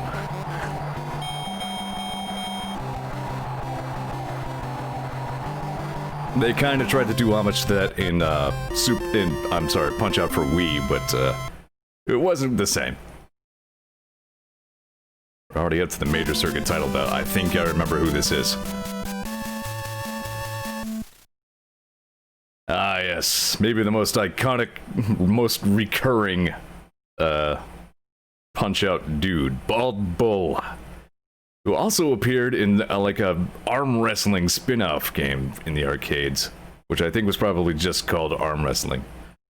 But he was masked, shooting like a luchador. And then he unmasked him and it was like, wow, Bald Bull.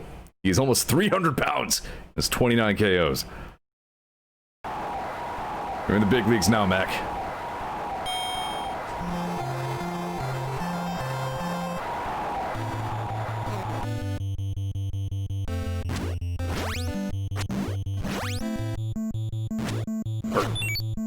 That's interesting. I hit him like a split second late and that gave me the star.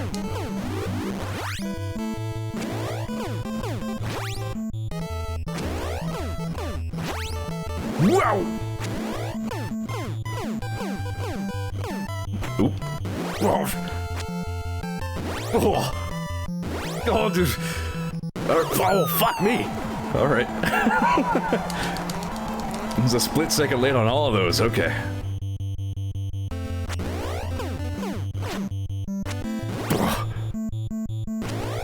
Little Mac really sells those punches. He really makes it look like those hurt. He's very wide.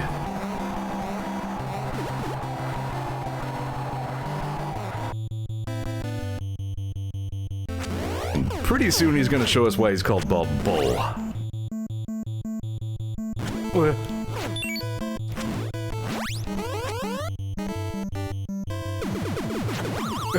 When he does that bolt charge, one of the other of you is hitting the mat.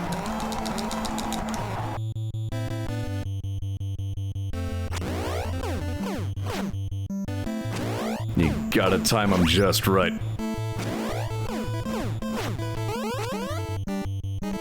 This is gonna be the fight. It's me. Whew. No, oh crap. He can get up again. Alright. If I go down again, I'm pretty much toast, I'm pretty sure. Yes, if I go down in this round, it's a TKO, but again, probably if I go down a third time at all, I think Mac just can't get up.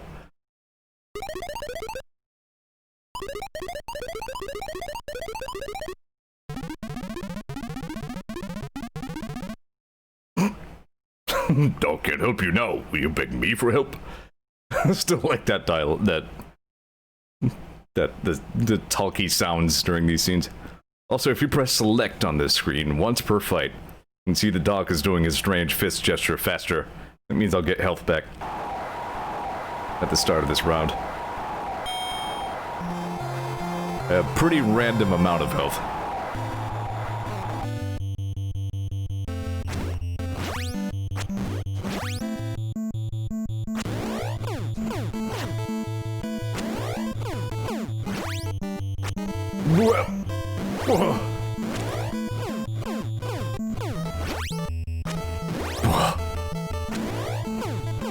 It's kinda not looking so good for me here.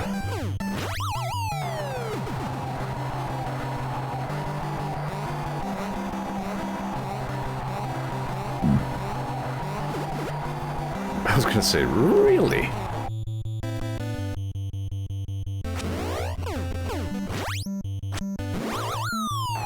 Try to preempt him every time.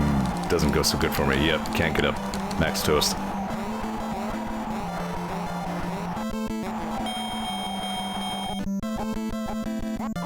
Oh god, I hate that laugh. And I think you get 3 losses total. Don't cry, Mac. You lost. And I've lost a rank, and so I had to fight Great Tiger again.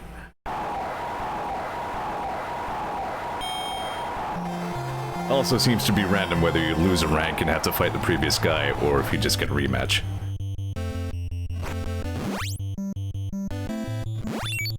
Yeah, you can time him and hit him when his jewel is blinky, but...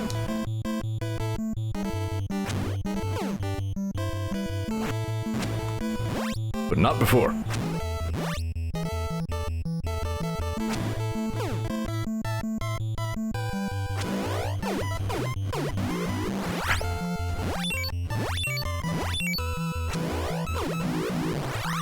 In Punch-Out Wii, the stars actually stack into a single punch. So you can do like a 1-star punch, or if you save them up, you can do a 3-star punch, which is just like catastrophic damage.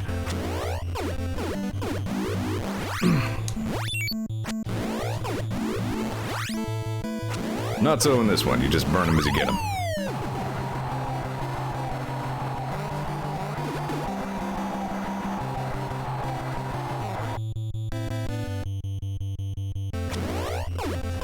This is just another case, I guess, where, like, this game is so ingrained in my memory. It was such a part of my childhood, you know, that, like...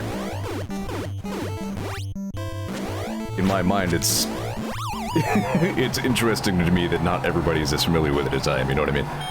It's interesting to be able to show something like this to somebody who wasn't there at the time.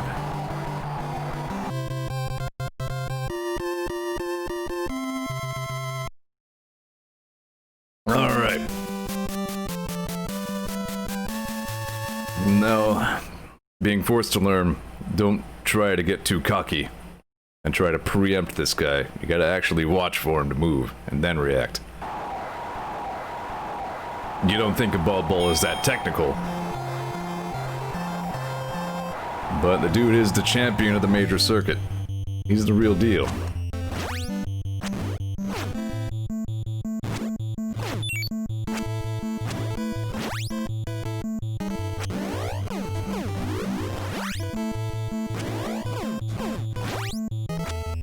Yeah, but his uppercuts come so fast. Oh yeah, there we go. And that's what sort of Popinski always hits me with. His come out of frickin' nowhere, man. That dude will just blast your jaw right off your head. I've seen it. It ain't pretty.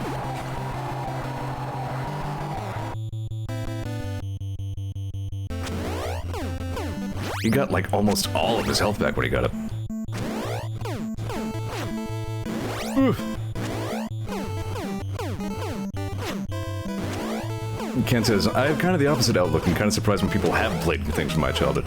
That's true. A lot of the things you've been into, like Shin Megami Tensei and Panzer Dragoon, relatively speaking, kind of obscure. Yeah, alright. Like, Panzer Dragoon is, I mean, they're decently well known and all, but not everybody had a Saturn, you know?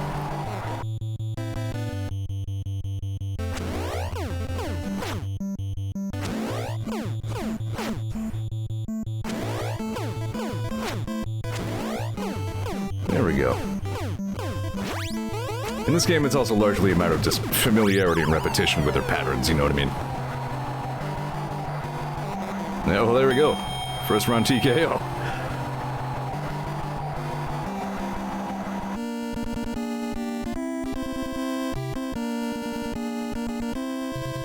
I love that screen, too. The trophy and that very rewarding little fanfare. I love it.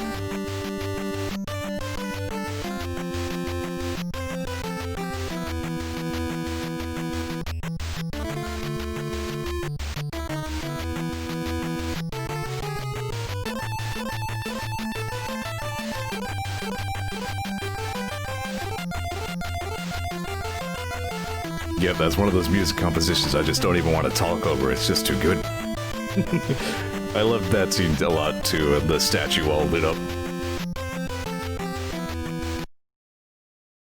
So, we're now in the world circuit, and a lot of returning challengers will show up here. Well, there are a few, well, let's see. No, I guess most of them... Alright, so I'm ranked number 6. Alright, so there are 5 and then the champion. If I recall... Now, I can recall 3 off the top of my head who are not returning. Honda, obviously we fought before. I believe Flamenco and Bald Bull come back. And then everyone else is new.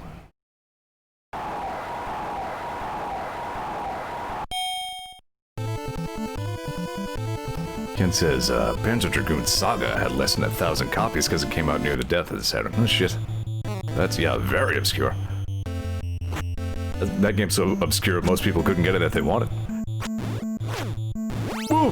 Whoa! I don't remember off the top of my head what the differences in his approach are, except that he does that, apparently.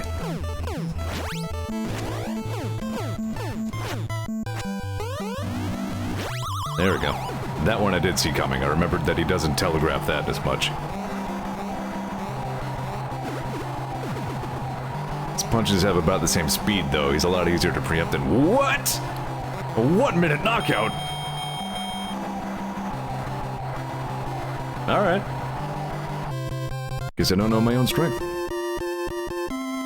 When I use Mac in Smash Ultimate, I like to go with white. Because of that, like his color kind of disappears when he steps back, as I'm sure you noticed. Rolled a 1 on getting up. Yeah, pretty much. Yeah, here we are. Sword of Popinski. This guy of all of them is the real bane of my Punch-Out career. I do not frequently beat this man. Also, fun fact.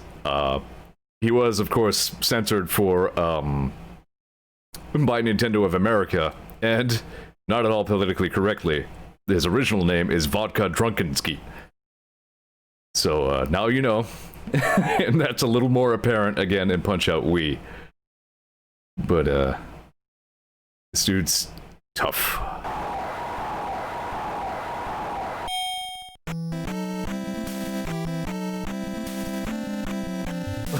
Freaking look at how it's built.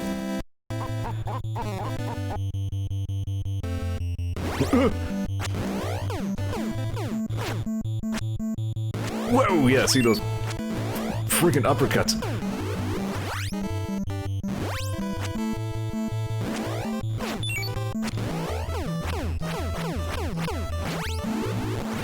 Alright. Woof.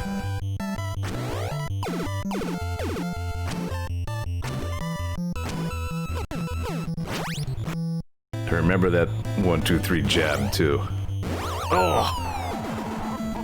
Very Dr. Wily system. Don't quite see that. I mean, mustache, maybe.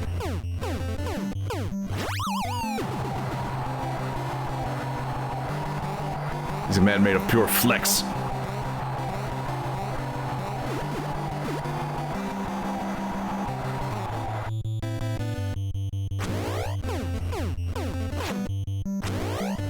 Now, probably an uppercut coming up. Nope. He delayed it.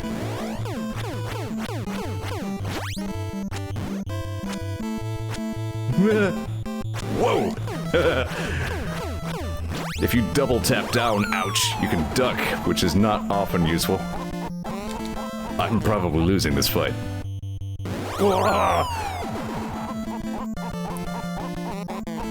I lost the fight.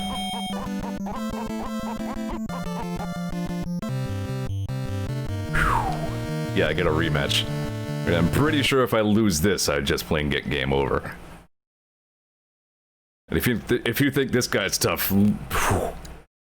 Mr. Sandman, the original Punch-Out champion. I believe in, like, the first Punch-Out. He was the actual, like, world champion. Whew.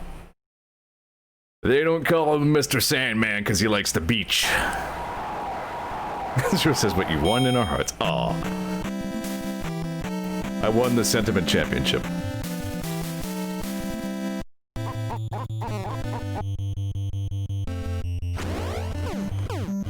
I don't know if I ever did beat, ow, Mr. Sandman. Because I think if I did, that would mean I would end up facing Super Macho Man, and I really don't know if I ever saw him. Yes, Super Macho Man, he's amazing.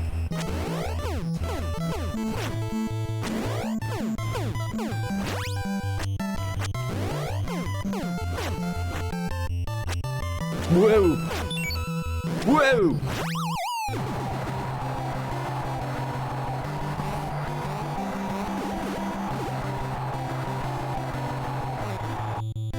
Alright, come on. Go! Came out too fast. Alright.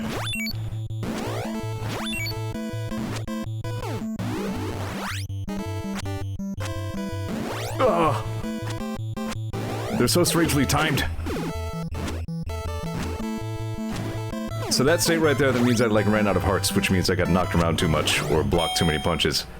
And I cannot punch in that state. I have to dodge until I get back on my feet, metaphorically. After you lose, we'll drink to your health. Ha ha ha. Wahar har har. I think his other line is, I can't drive, so I'm gonna walk all over you. Oh. Wow. Bark. They're just so strangely timed.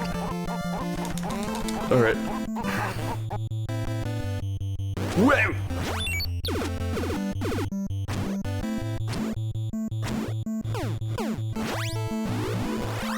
Oh, I whiffed the star punch. Oh! It's gotta look truly pathetic to anyone whose hands aren't on the controller.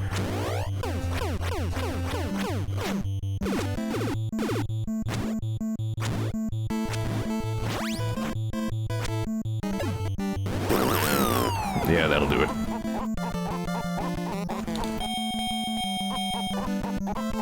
Guys, Mac might be dead.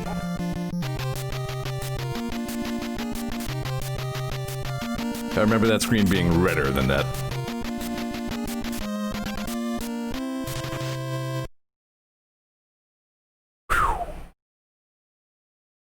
Yeah, that'll do. I think I'll only take one pass at the game for now, but it was kind of cool to come back to it. It's, again, I think there's some controller, disconnect going on here. It's not quite the same. Mike Tyson will beat the fuck out of you. He has, like, one punch power. Like, he's not even really, like, he's not even a world circuit fight. Like, for all intents and purposes, like, the real final boss, I think, is it Super Macho Man? I think so. Yeah, I'm pretty sure Super Macho Man's actually the world circuit champion in this one. And then Tyson is, like, they give you a password, and he's basically, like, post-game optional fight, you know what I mean? He's the dream fight. Well, I don't know, I'm pretty sure you do have to beat Tyson to get the actual credits roll, so I guess he really is, like, the real final fight, but... the point is, he's ridiculous.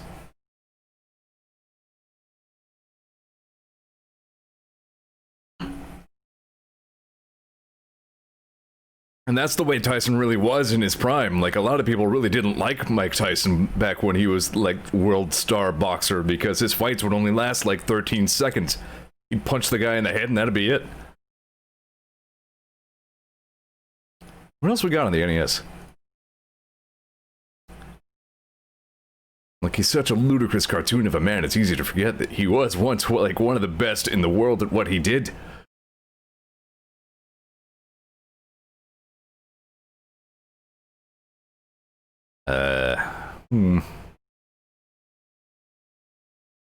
RC Pro-Am. I do a little, you know, have I done RC Pro-Am? I'm not sure if I've done RC Pro-Am. Let's do RC Pro-Am. Yeah! Copyright 1987, Rare. This is probably one of the first games they made while calling themselves Rare.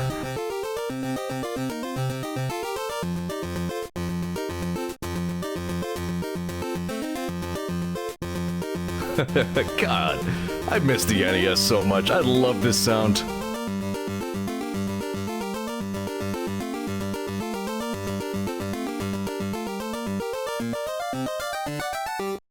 Alright, here we go. I'm the wed one. Oops. Uh-oh. Okay, no, bees go. Alright, so... first of all, this is a little bit challenging as a racing game because, as you can see, it's all on like a fixed isometric perspective. You gotta try to get those power-ups, but you only have a couple of laps to do it. Get the Nintendo letters too, that's how you get to, like, higher classes. Where instead of this little truck, you start racing like cars and shit. I think the second tier is like, it's like a Jeep or something, and then the third tier is like race car. And yeah, the other quirk about this game is once in a while, the yellow truck will go nuts, and it will just take off and be untouchable. Like, it will easily lap everyone on the track and just win by an enormous margin.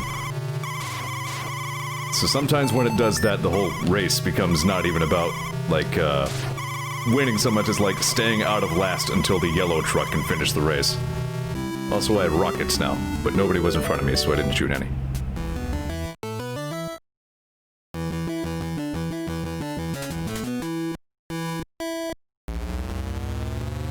Here again, such unforgettable sound design. Whoa. Whoa. There we go. Oh.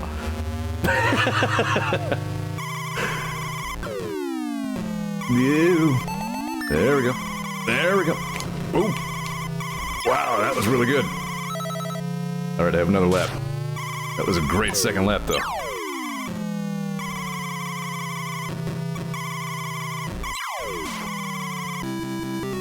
Wow, I feel really good about that race.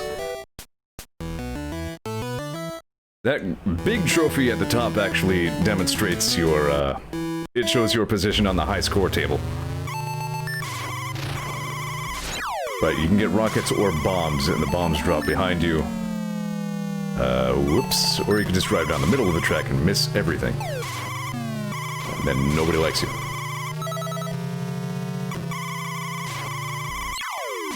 Oh.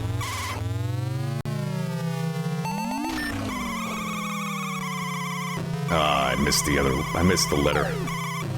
And no. Alright. You're good to go as long as you don't place last. Even on a field of 4, 3rd place is good for the bronze.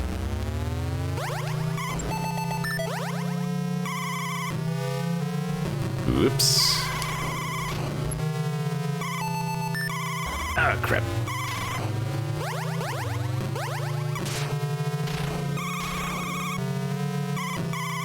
So you can kind of try to wipe people out, like if you're in this invincible state, you can bump them and they spin around and lose control. And if they hit a wall during that state, they blow up.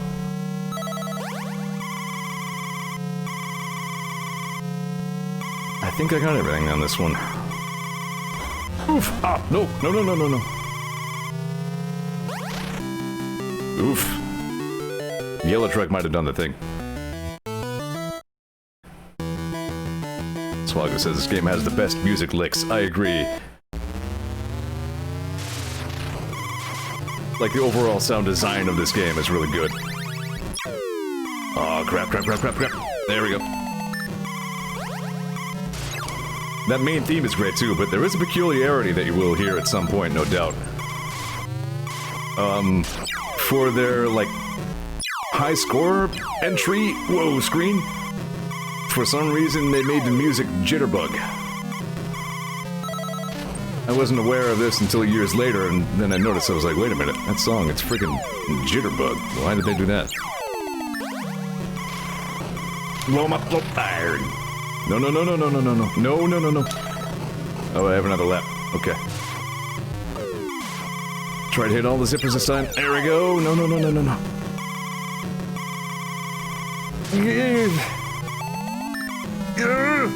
Good enough, I guess.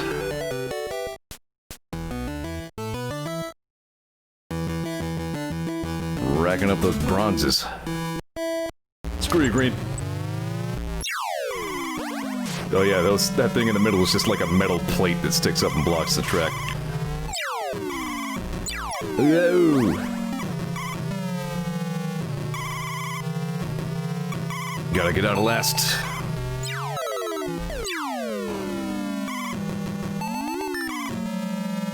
Like, sometimes when the yellow car gets the bug in its butt and takes off at hyperspeed, you'll be able to hear it. Like, its engine sound just goes just exponentially, and off it goes.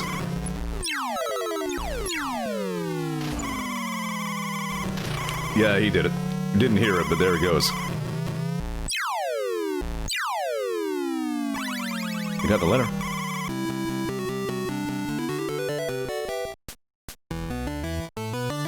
Alright, it's like silver. Silver.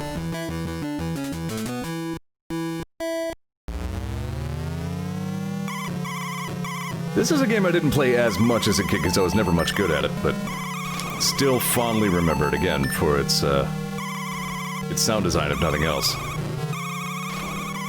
Whoa!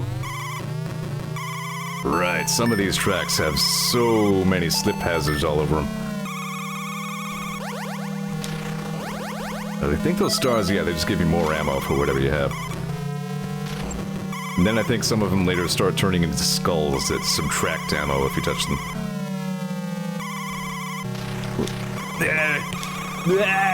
Whoa! Safe. Ah, I missed the lever. Damn it. It's fine. 4 laps.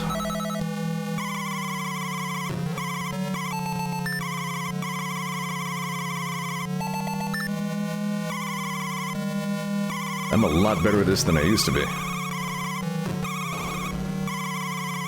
Ooh, I'm still missed it, damn it. Tried to be ready for it. Safe. Right, one more lap.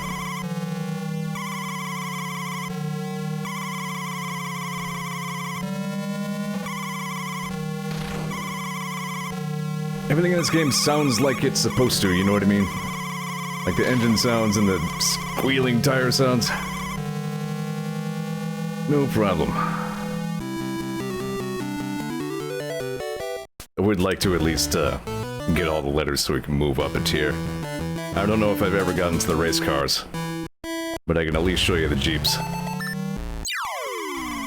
Oops.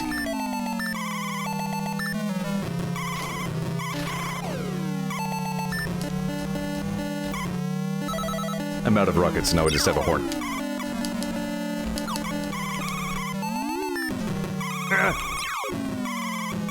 Alright, so the letter's on the inside this time, so is that.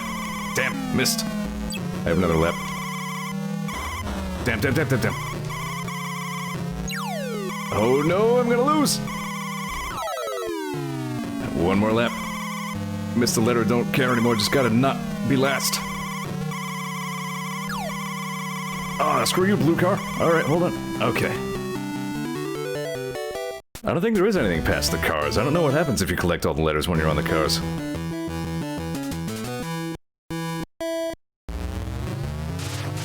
I'm really curious about that now. Maybe you just win the game?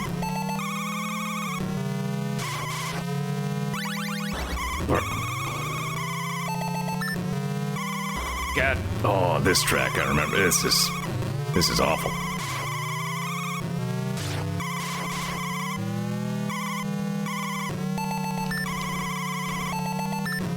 Alright. Wow, okay. I'll take it.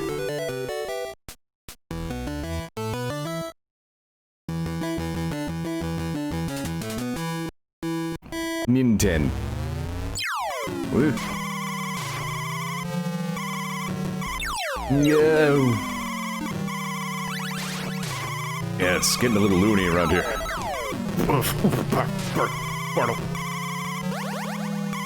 Alright. Whoops, turned completely the wrong way. Crash. And turned around. Yeah, this isn't good. Sometimes it can be a little hard to predict which way you'll be facing when you respawn from your wrecked state.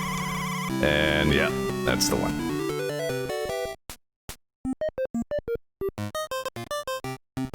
I think I gotta continue? Nope, here it is. Also, here's rub again. I know that conversation happened at some point. Somebody was saying, like, it used rub to mean backspace. Who does that? I'm like, I've seen that before.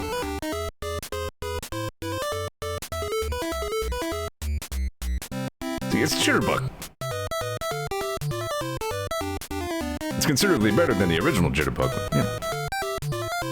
Zeor.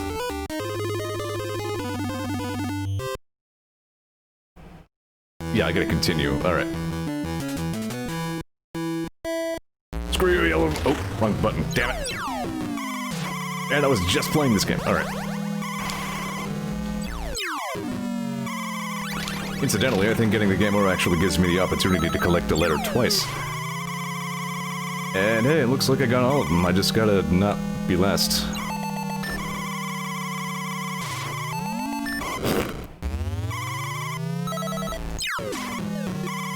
No. No. Okay. Thanks, yellow car, truck, vehicle. Not really a vehicle if it's RC. You know what I mean. Yeah.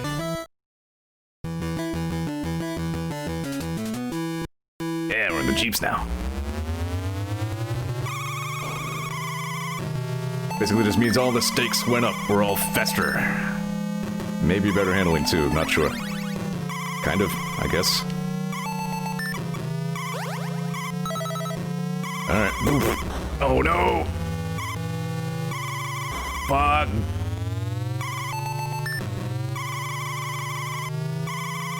Alright. Boy, I'll tell you, some of these NES games still excite me like no modern game does, you know what I mean? Like, it's... you just get really into these things. That's part of what takes me back so much about them, you know? Remembering that old school excitement.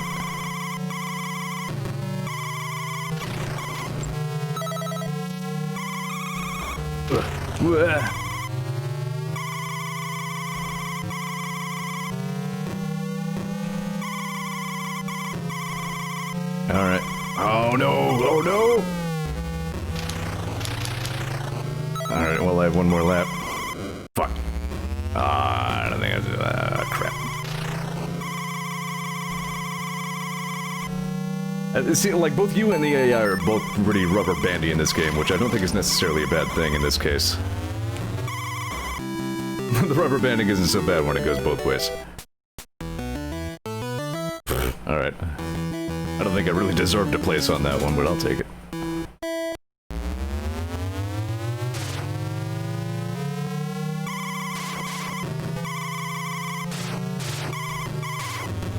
I only noticed pretty recently that this game was made by Rare, and that interests me so much. I think it's actually in, like, the Rare Replay thing that came out on Xbox, whatever. Since, unfortunately, they are now owned by Microsoft. Whoa! Nobody's going fast today. Boo, especially not me. Ugh. Alright, I have one more lap. A shot. Yeah. Off.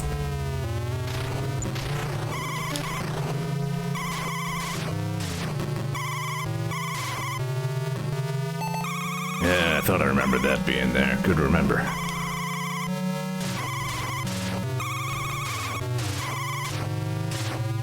Alright.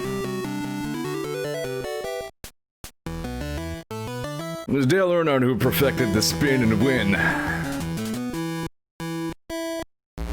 Going way back on that one.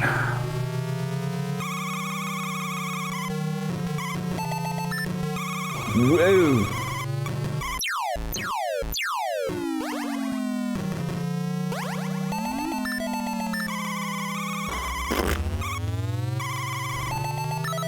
Really though, like in that particular context, imagine how ridiculously good you'd have to be at racing to win after spinning out.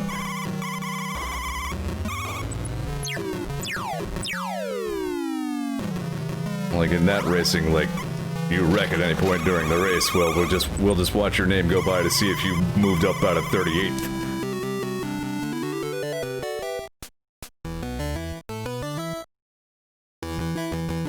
Track conditions are very good, for a change.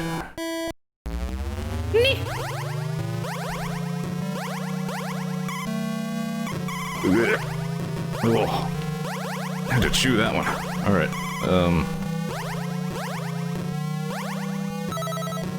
4 laps. Uh-oh, there goes yellow car. No, no, get behind me. Yellow car's has been engaged. Alright. Yep, that's enough to do it.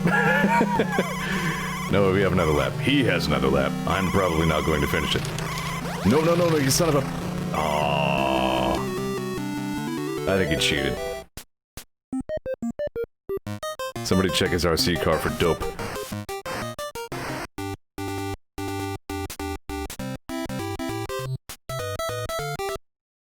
I do think I can... Yeah, I'll use my last continue.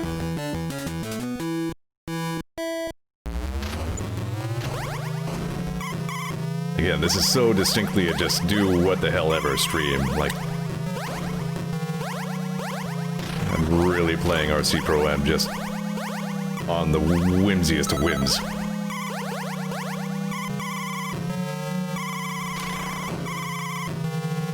I don't think we're gonna get to see the race cars here.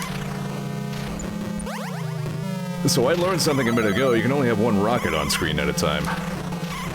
So don't mash your rockets or you won't hit anything.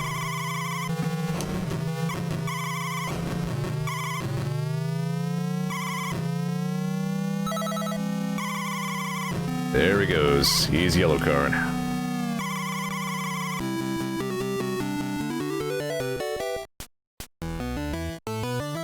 Egg.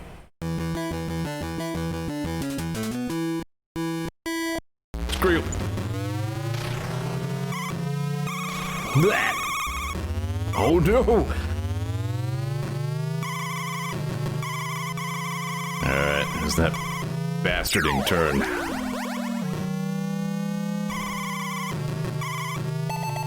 Alright, this track is a real butt.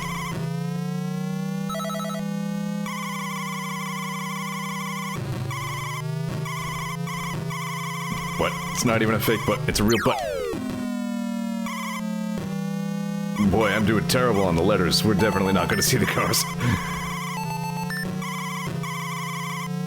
Especially because I'm increasingly unlikely, shit, to be allowed to proceed after this race. Whatever force was allowing me to be okay at this game seems to have left me, and I'm now being terrible.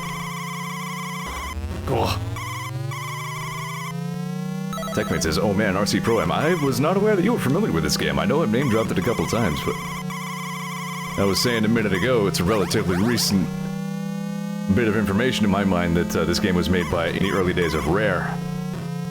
So I figure that's probably why you're familiar with it.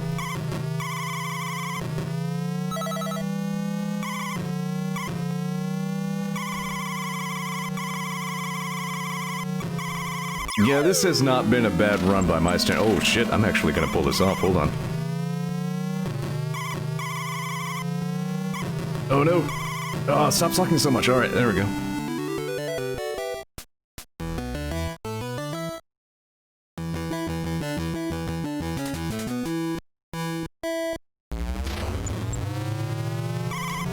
Snake Rattle and Roll was rare. That makes perfect sense to me now that I know. That was not a game that I had or was familiar with until you, until I met you, but... You see, some of these stars are alternately, yeah, we'll go with alternately, turning into like the skulls and crossbows boards. And that just means if you hit them when they're skulls, you lose a rocket instead of gaining one.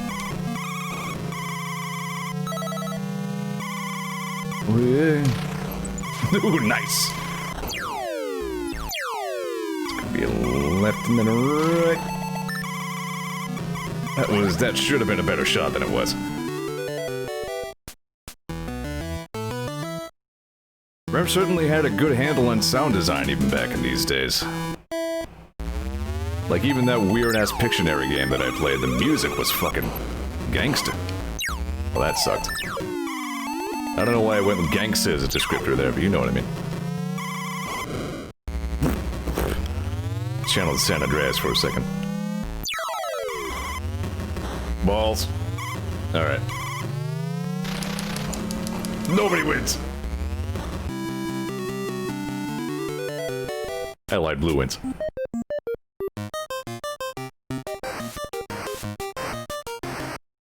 Ah, I didn't even get the jitterbug again.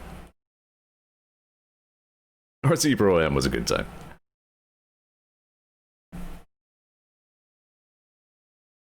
Not the best time, but a good time.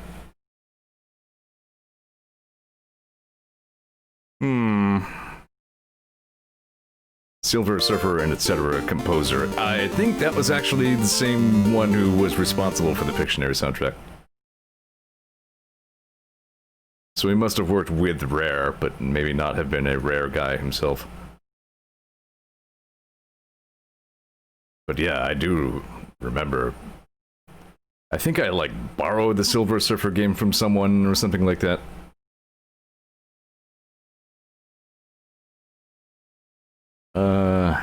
Alright. Yeah, and we're pretty much just doing what the hell ever, so...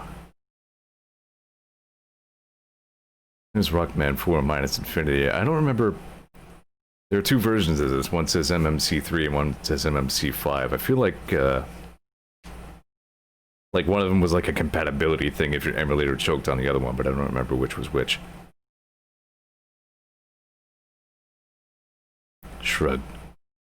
Most of these have already shown off in my miscellany blocks. You know, my great big NES whatever showcases. Yeah, Zexus in here. Zelda 2, and definitely never got into that one. Vinny freaking... That dude loves Zelda 2. I think it's just one of those cases where it's what he had as a kid, you know what I mean? Whatever you had as a kid is what you played. Pain says Pictionary NES wasn't Rare. I guess it was just Tim Fulman. Why did I think that was Rare? I don't know. I did too.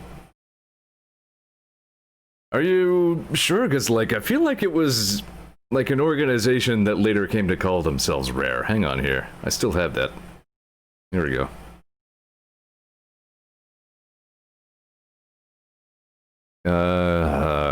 LGN Toys Limited, I guess not.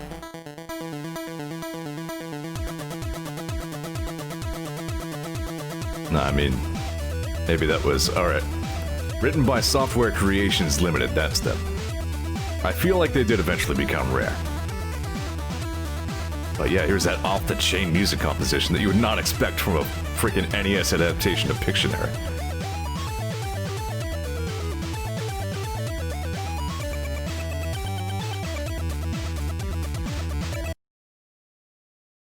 But anyway, we're not doing that right now. What I think we might do instead is... Again, we're going to retread a little bit of old ground, I'm pretty sure. I mean, there's no way I could have showcased NES stuff before and not done this. But the theme of tonight is doing whatever the hell I feel like doing, because I'm not doing Besiege at this particular time, so what we're doing is this. Monkey says, Tim Follin also got polyphony, however you pronounce that word, out of the Spectrum, a system with one sound channel. Holy shit. Kent, yeah, you saw that in my... a long time ago, Sean Baby wrote an article called, like, Based on Crap, 10 NES games based on weird shit. And I, like, compiled all of those and did them as a showcase stream. There was that, there was, like, California Raisins and shit. So that's why you remember that. And why I had it handy. This, in my head, is still the best Contra game. Like, I had respect for the original, and Contra 3 was good, and Hardcore was an amazing relic for its time. It's just that so very, very 90s. But this game, in my mind, just had the best sound, the best feel, the best overall, you know, flow, as it were.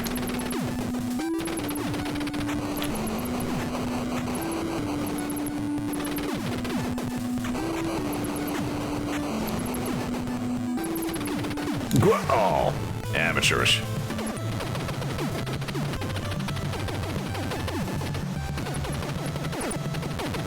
Whoops. I was watching chat. Brother says he just watched a YouTube video of these sound effects put over Arnold's Predator movie. Oh, that sounds great. Apparently, if you ever get like a DVD release of one of Arnold's movies and like you listen to the audio commentary, like whenever he does audio commentary on his own movies, it's always him like excitedly rewatching his own movies. Like, oh, yeah, I love this part, yeah! Which honestly sounds like it would really heighten the experience in most cases.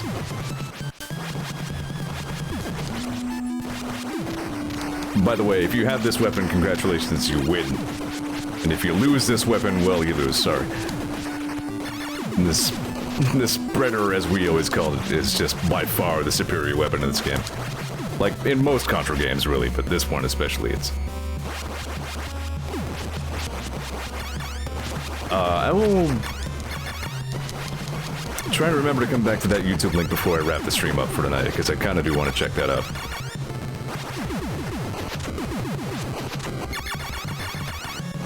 Ah, I didn't one-cycle the boss, I'm sorry.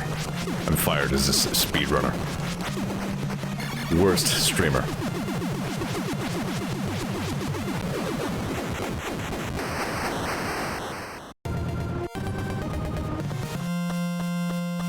Still like that background.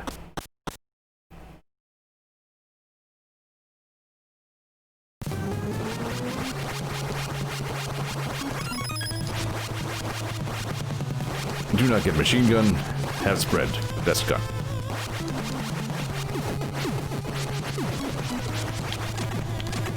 Very memorable soundtrack in this game. Which again, you know, product of its time. A lot of NES games had great soundtracks. Same with the Super NES. Honestly, like, if you put a gun to my head and forced me to name what is my favorite Rare game, I'm pretty sure I'd have to tell you Donkey Kong Country 2. Like, even in a world where GoldenEye and, like, Banjo-Kazooie and all that existed, Donkey Kong Country 2 is the one that really hit all the right notes for me. That one resonated with me hard. Just the environment and the soundtrack in that game were so artistic, you know?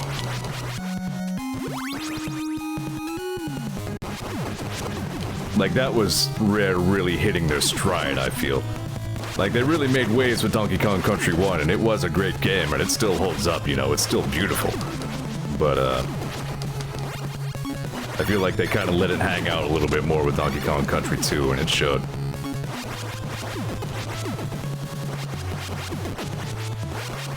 Techman says, DKC 1 and 2 were amazing and still among my favorite Super NES games, but Banjo-Kazooie kind of blew that out of the water for me. I 100% respect that. If I ever owned Banjo-Kazooie for myself, I would probably say the same thing. But I only ever got to play that secondhand.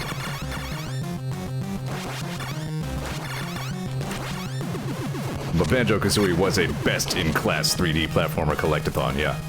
It is wildly popular for good reason. And I have all the respect in the world for it, but for me personally, since I had Donkey Kong Country 2, and since I enjoyed it so much at that time in my life, that one holds the throne in my book. Banjo-Kazooie, I would say, was peak Rare. That was really them at their very best. You know, like, they put that out. A lot of people really liked Perfect Dark as well, you know, but after that, you know, it was Conker's Bad Fur Day and Banjo-Tooie, and they kind of started falling from grace a little bit, you know. Still fine games in their own ways, I suppose, but... And then Donkey Kong Country 3 was just not good. And DK60, yeah, Donkey Kong 64, Donkey Kazooie. The collectingest collectathon game ever. It had like 12 different colors of bananas and freaking coins. Like, I remember that dude who did the charity stream for the you know, LGQT, etc. rights, the Mermaid Project, whatever that was. That guy who did that stream, that was, I think that was the first real exposure I had to Donkey Kong 64. It was like, holy shit. I had underestimated how deranged this game is from the ground up. Like, conceptually and functionally, everything about that game was fucked in the head. Perfect Dark was just a reskin GoldenEye, says Zero. I don't 100% agree with that. Like, yeah, it was the same engine. It was, for all intents and purposes, it was GoldenEye 2, except they didn't have the rights to James Bond anymore. But, they added enough to it. Like, the guns were a lot better, you know, they added real reloads to them. They added, like, voice acting, they added more varied environments and better guns, and, you know, they definitely... I would hesitate to say it was a better game than GoldenEye. I mean, that's, I feel, pretty subjective. But as a game, I suppose it had more in it, you know what I mean? H-Bomber guy, yeah, that was the guy. That was a fun stream, but god, that game was weird. Like, why did Chunky Kong need to exist? You know what I mean? It's just like... You were trying a little too hard to invent new Kongs at that point. Like, what if a Donkey Kong who was a gorilla who was really strong? I'm just like, I thought we called that one Donkey Kong.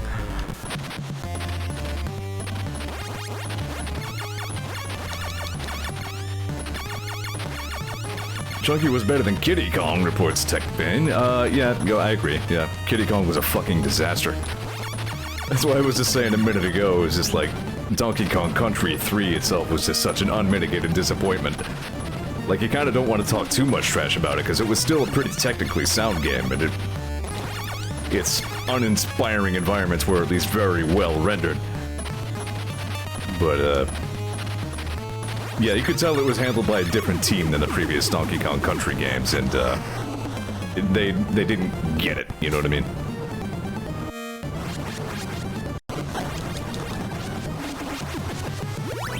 B, I think, stands for barrier, which means I'm invincible.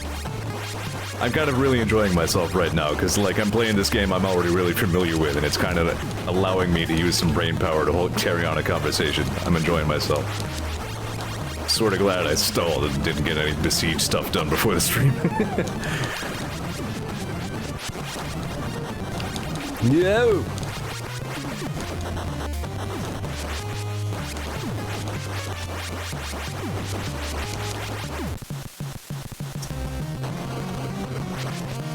Yeah, it's true. Rare could definitely wrangle stuff out of a console that nobody else could, that's for sure. That was one of the secrets to their success, really.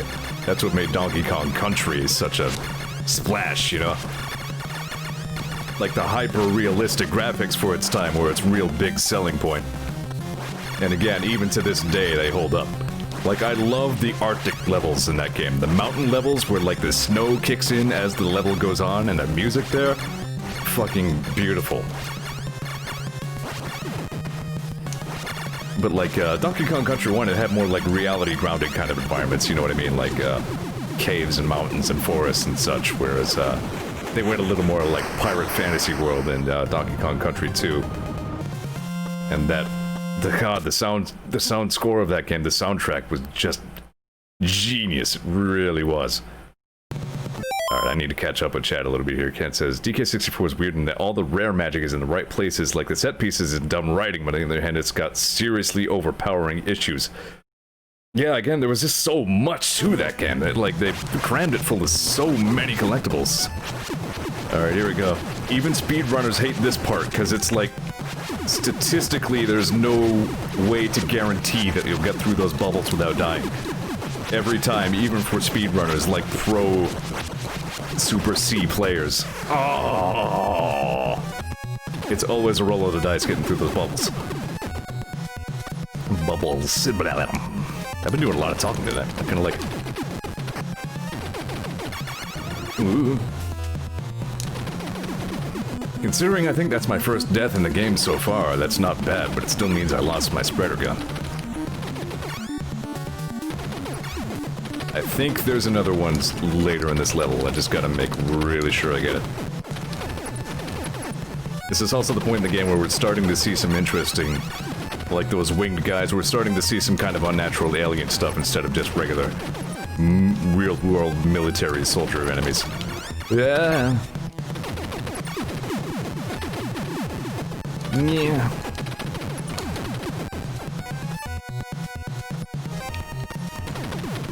TechBand says he's actually getting sweltering heat, and for the weather smoke, like his weather forecast is smoke tomorrow. That's terrifying.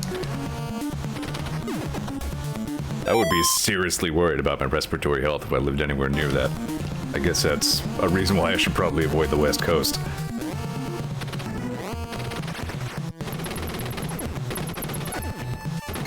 Shit.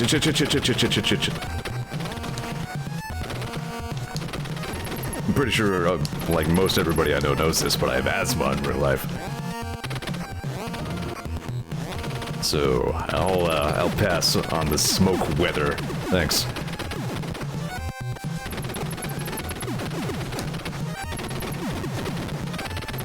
Whoa!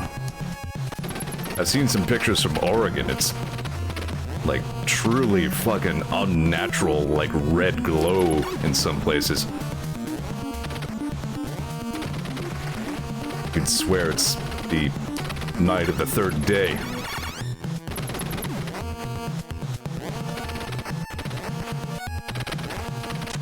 Give me the spreader. Yeah. Alright. Do not get the laser, it sucks. Alright.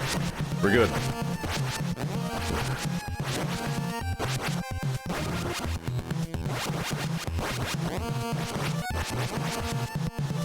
Ken says, I presume we're back to Chunky Kong, says he literally goes out of his way for you to not play him, which is interesting. Oh, god damn it. Gans, look what you've done. You talked about Chunky Kong and now I'm dead. It happens every time. Every time somebody mentions Chunky Kong, someone dies. Somewhere in the world, an unexplained death. Cause Chunky Kong. Chunky Kong killed Contra, that's right. Now John Contra is dead. Actually, I somehow know that this guy's name is Bill Reiser. And that the red guy's name is Lance Bean. And I'm not making that up. Oh.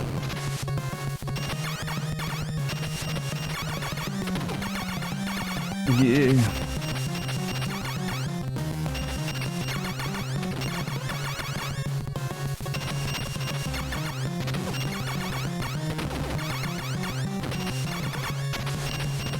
Alright. I don't really know what I'm looking at in this boss. Oh shit, yep. I saw that happen. Stream-brained.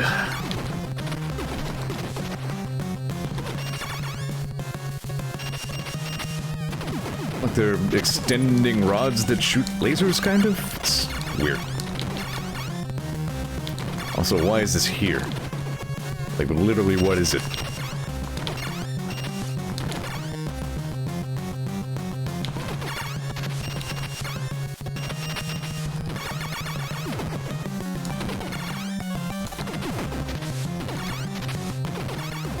Not bad. Looks like a junkyard magnet system. It's a Tom. It says tech bay. Guns, I guess. Ken says Chunky Kong Thanos snaps JK rolling with the Infinity Bananas.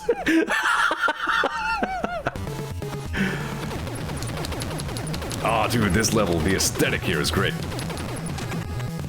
I don't love playing this level, but the music and background are really cool.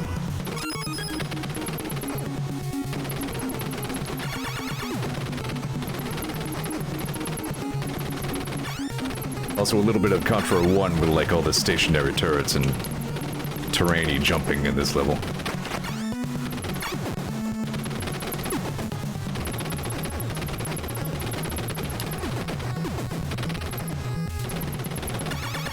Crunchy Kong.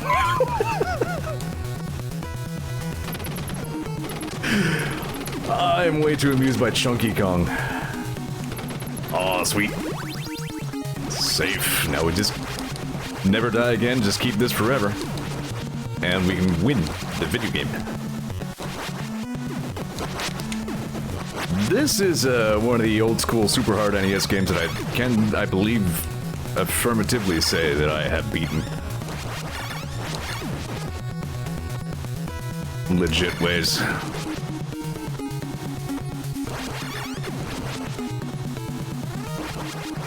Ben says that was just what somebody called him on stream, became a running joke, but that was his name, Crunchy Kong. I think it's considerably better, if I'm honest. Like, legit, a better name than Chunky Kong.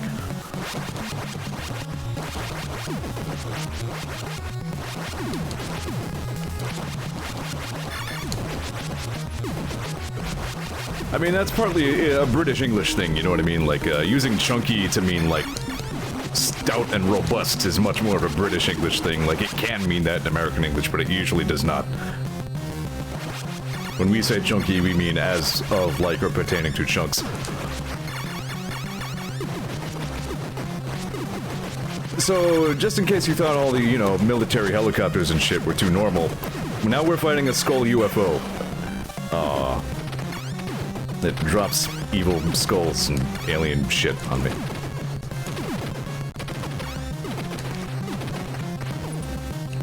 I wasn't expecting it to swoosh down and kill me with itself. Still a freaking cool design, really. Yeah, we'll just go ahead and enter this spooky, organic purple mass. I remember my brother and I were playing this co-op one time and got wiped out here because of an enemy that I'll point out when I get to it. Like, it doesn't seem to do anything if there's only one of you. Oh, you fucker. Give me anything. You know what? Maybe fire will work. This is fine. Same thing with the... Fuck, with the bubbles earlier. Speedrunners hate this part because these mouths are so random. There's no predicting them.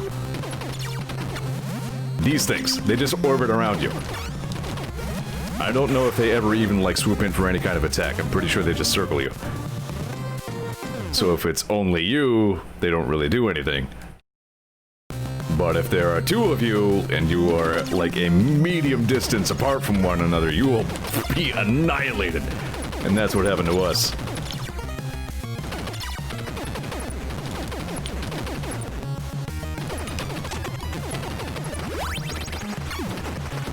Oh.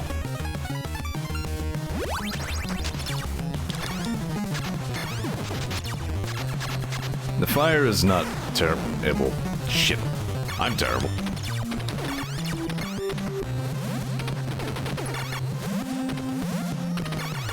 These things are also kind of freaky.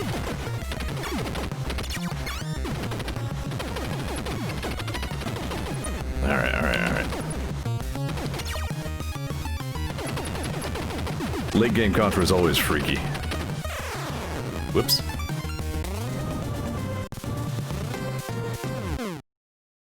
Ken says, they made a whole canon about how Chunky Kong grows up and becomes Crunchy Kong, and I can't recall what I ate for lunch, but I remember Chunky Kong, Crunchy Kong lore. Never been prouder to know you. I'm probably not getting through this level. Not at this rate. A doesn't do anything. There's no... God damn it. You can't jump or anything resembling jump in these top-down levels.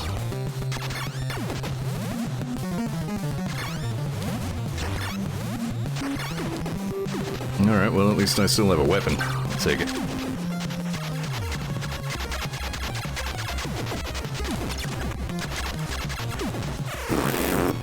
I saw that coming, too late to do anything about it. God damn! Alright, so running straight ahead is not the answer. And I believe that's game over, yeah.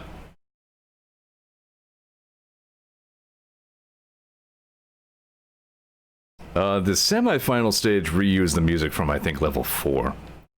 But then the actual final stage had a pretty memorable aesthetic. And again, music.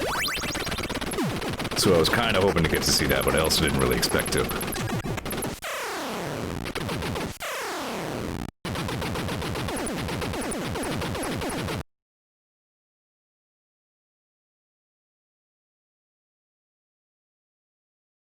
Alright, yeah, I think we should get to some YouTubes here. Because some folks have linked some stuff.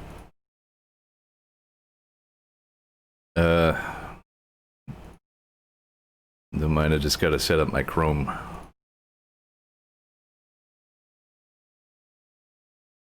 And...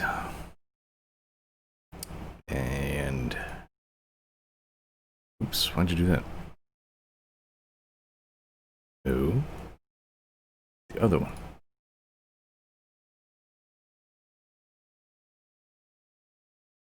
Hold on. It's being a bit much.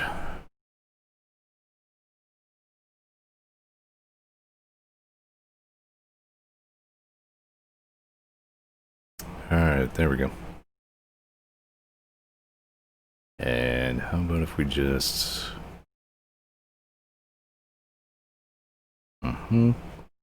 So we'll do Monkey's link first.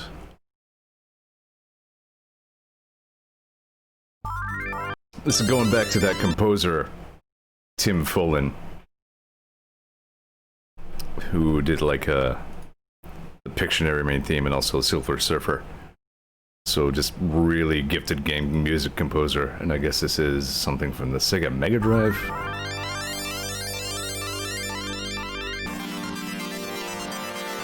It's so 80s.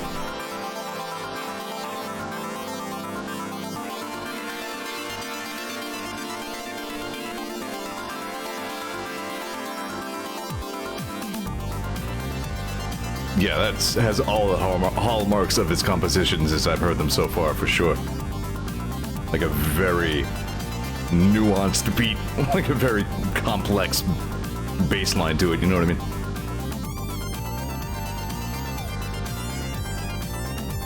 Oh, wow, okay.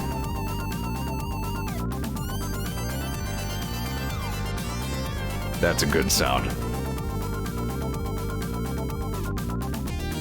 Like, only a handful of composers have really made, like, a Genesis sound chip really sound good. But it can happen, and when it does, it's pretty magical.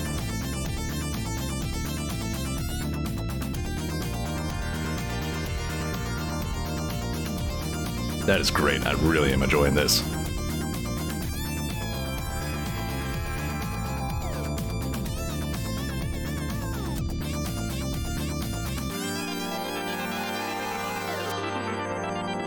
That's good shit. I'm gonna go ahead and skip ahead to the next thing.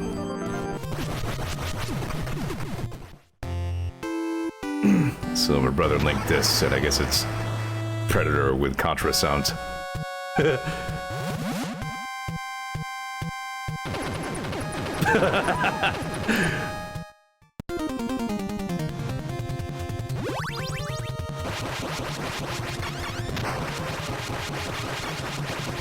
Thomas says you're in luck because Silver Gunner did a time track, so I've heard that track. Ah. I'll check that out in a sec here. That's wonderful.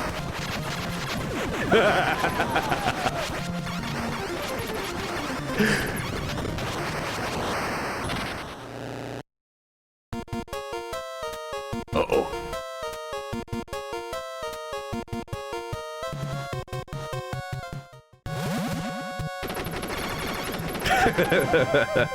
It's very well done. Oh, toast.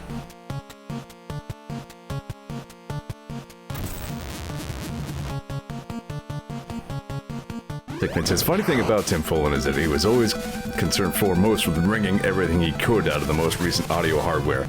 If you ask him now, he'd tell you he'd rather eat his own hands than go back to chiptune composition. It was just serendipity that that's what he had to work with at the time, yeah.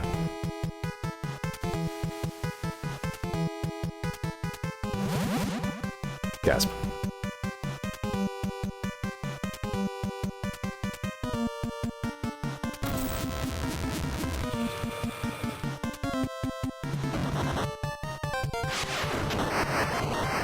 This is, like, too well done. It's amazing. Like, even the rat sound.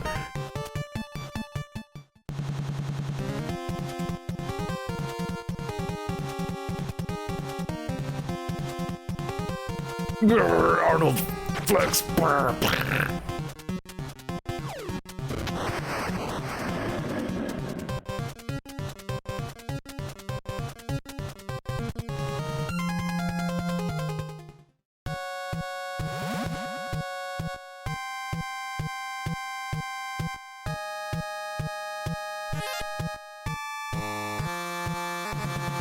Nice. A little pitfall sound.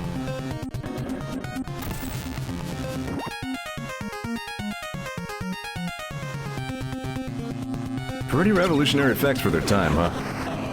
Well, not necessarily revolutionary, but certainly at least state-of-the-art.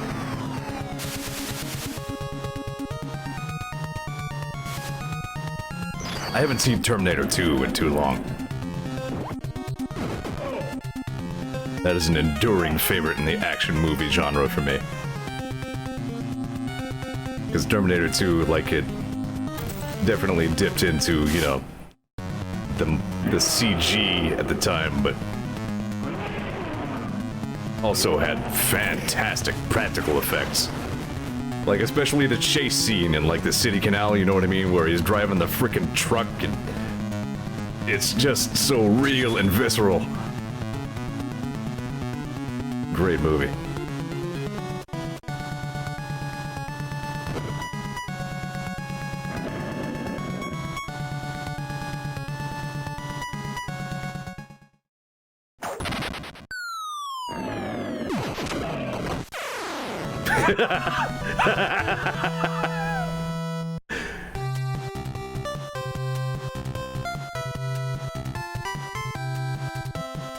And it even ends with the helicopter leaving the scene. Perfect. Oh, dude, okay. I might have to check out Bruce Lee versus Chuck Norris with Mortal Kombat sounds. Yeah, I know I have other YouTubes to check out, but I gotta search for that now. Let's see if it's in the related. Terminator 2 tangent of a tangent. I'm sorry, I gotta check this out. I was just talking about Terminator 2.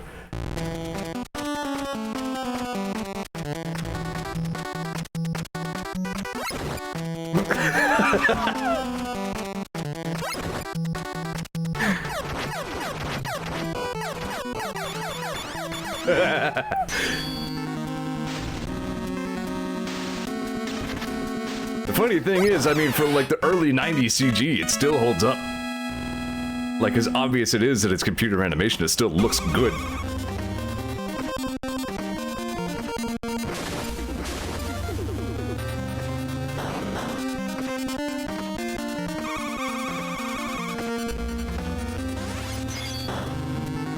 This is a video, the stream format that I should consider more often, just reacting to videos, you know?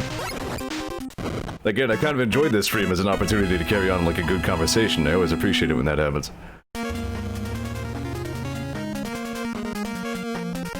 Alright, we more or less get the idea with this one.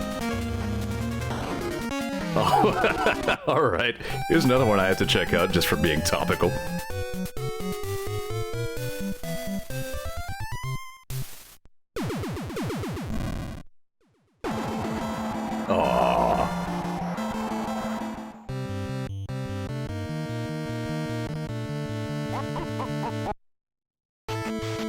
Rocky 4 may be like best in class good bad movie. You know what I mean?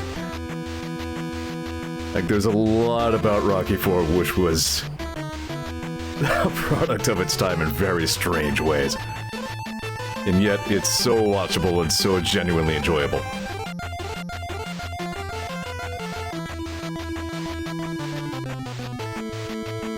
Maybe just because freaking Ivan Drago is such a goddamn compelling antagonist.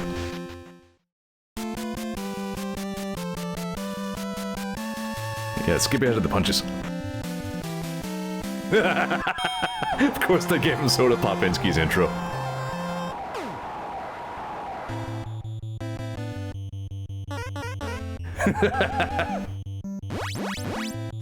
Dude, this is a great way to close a stream that I opened with Punch-Out. Well, no, I was already an hour and a half in, but you know.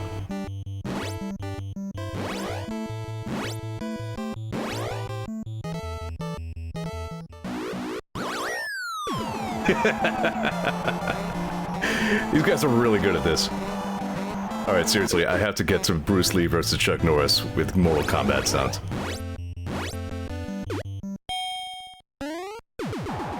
Street Fighter dubbed with Street Fighter 2 game sounds. Here we go. Nice. Excellent. Liu Kang win. OG arcade Mortal Kombat, no less. Well played. This was back for those of you who weren't alive. As a matter of fact, you know what? I wasn't alive at this time. But, believe it or not, once upon a time, Chuck Norris was, like, respected.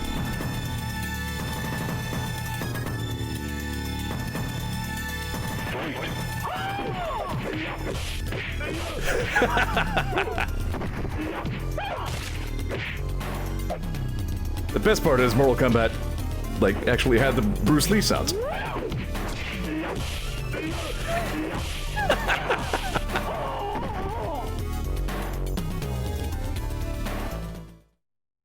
Really?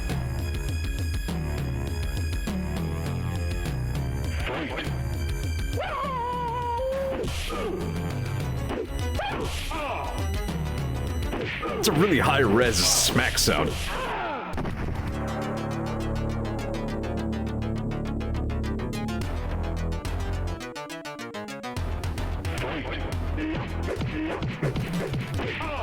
And like that exact stance right there. Every fighting game franchise there ever was has a Bruce Lee character. You know? So if you feel like you've seen Bruce Lee's moves before, well, that's because they're everywhere.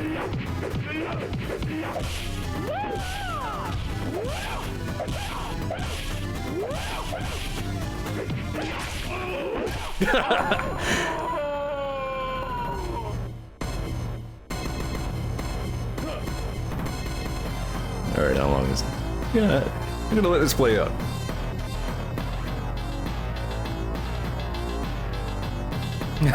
Computer Dave says, why is he beating up that carpet so bad? No, he's fighting a bear.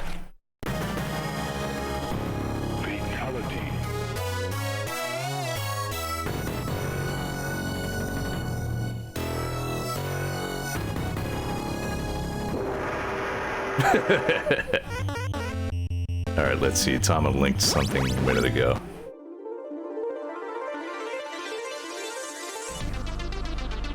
Silver Gunner, something. Silver Gunner is so... boy. It's a little bit outside my Venn diagram, you know, they're weird to me. I don't quite get them. But I guess this is a cover of that, I already forget the dude's name. Tim Follin, yeah. We're just listening to that a minute ago.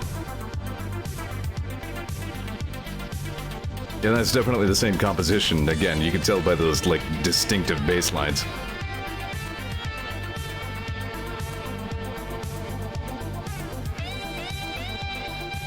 TechBane explains a king for another day is a thing Silver kind of does that is not just memes, there's legit stuff in there.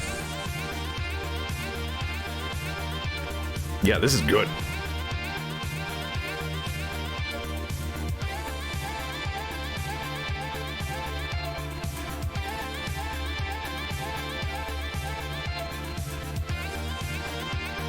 Good shit. Alright. That's it. It's about time for me to go ahead and wrap up.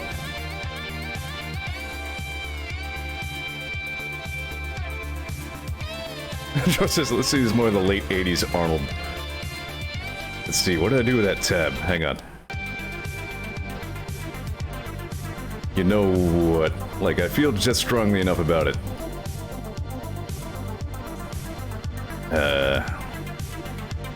If we can.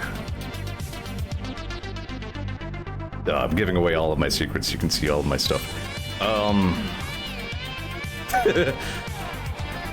Yeah, you can see my interests, I guess. Yeah, like... Arnold. Let's see if that pays off. Yeah, we got Predator Double Contra. That was the first result. That might be about it. No, Terminator 2... They did it with Commando, too. Unavailable for this device. What is that? Hold on. I saw Conan the Barbarian a second ago. The best from the Running Man, says Chartsa.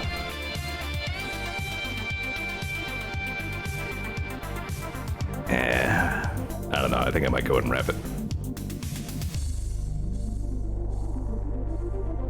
Okay, hold on here. Wait, oh, okay, nope, I have to see this. This is gonna be perfect.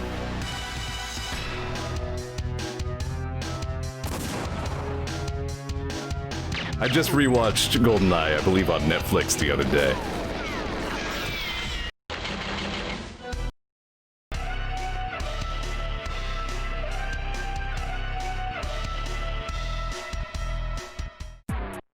Well, I mean, this is just a gimme, really, like... The game followed the path of the movie pretty closely.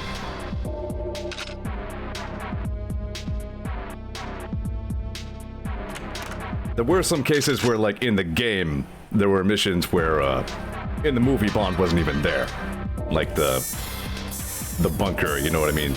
Like, that was a scene where Natalia was there, but Bond was somewhere far away doing completely unrelated things.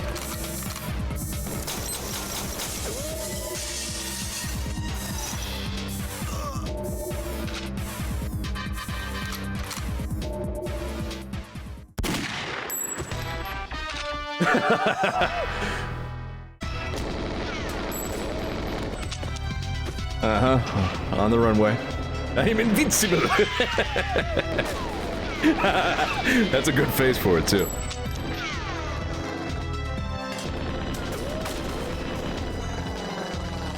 Fun flick, though, you know? It's kind of very, like, action-heavy for a, you know, a Bond flick, but... I kind of really enjoy going back to it. Nice.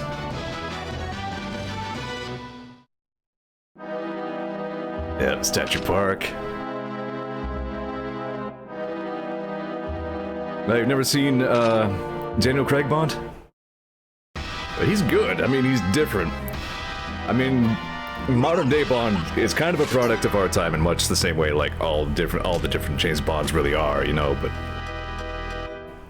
The modern Bonds are very gritty, like, very dark, and there's not much of the camp that you would find in the earlier series, but...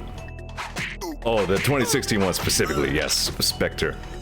I don't think I saw Spectre either. I really enjoyed Casino Royale.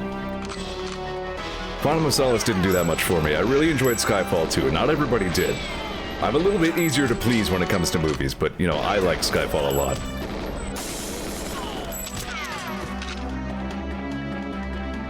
But yeah, GoldenEye I kind of enjoyed taking in.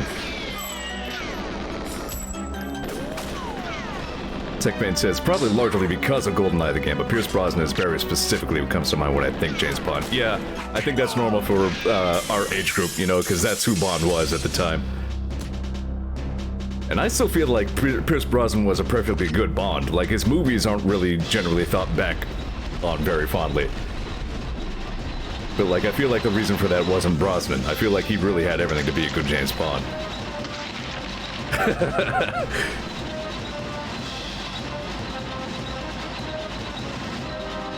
Computer Dave says, I prefer Connery myself, but Daniel Craig would be my second best. Fair. I mean, Connery did bring a lot to James Bond that just nobody else could, you know?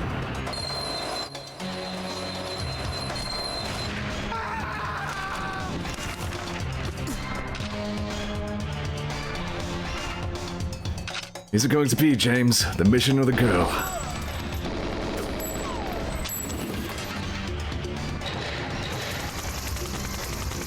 Seriously though, good flick.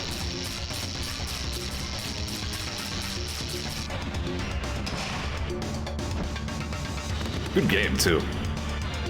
Oh boy, but I do have to say that GoldenEye the game is tough to come back to. Like any first-person shooter game on a console. Obviously, you know, it's gonna have some extra challenges, but you had to lean pretty heavily on the auto aim in that game. There was a point where I was actually good enough at GoldenEye that I always played with the auto aim off, and I did really well at it, so it's not impossible to get good at, but last time I tried to play, no.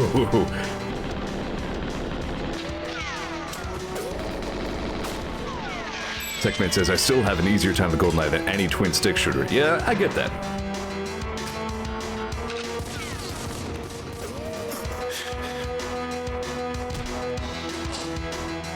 God, that was a great final level. This music is incredible.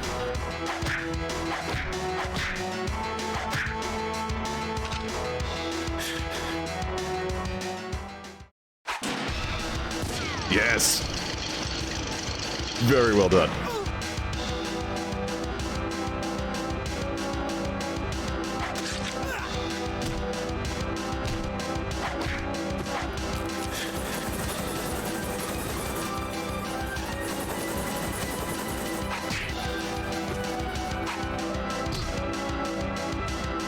For England, James? No, for me.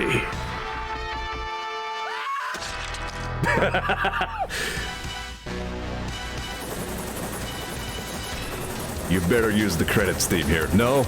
Weak.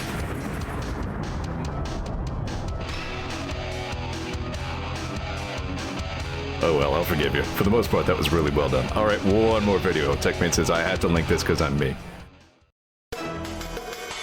Of course.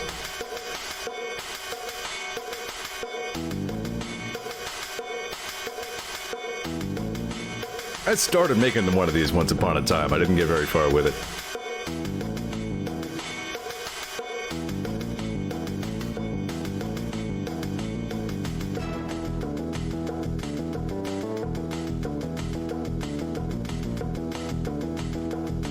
Very well done. Like, that time scale is ridiculous to me. Who made this? The evil grimace. Morty. Yeah, it says 0 out of 10. Not enough exploding chairs.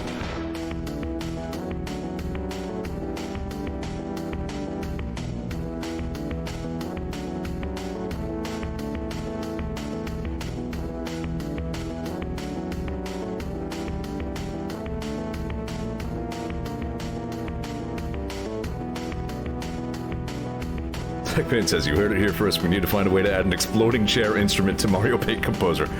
Let's make it happen. The power of many can move mountains.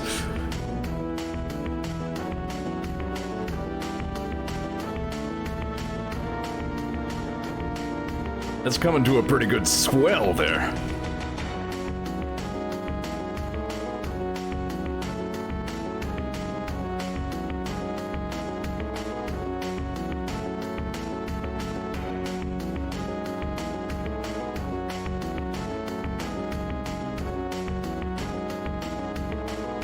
Yeah, that's pretty well done. Spot on, as far as I can hear.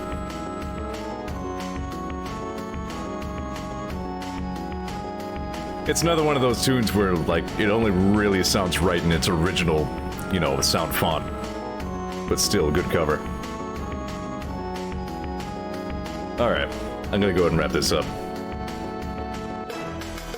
I'm kind of glad I dawdled and didn't get my helicopter done, because I've sort of really enjoyed this everything except Besiege stream.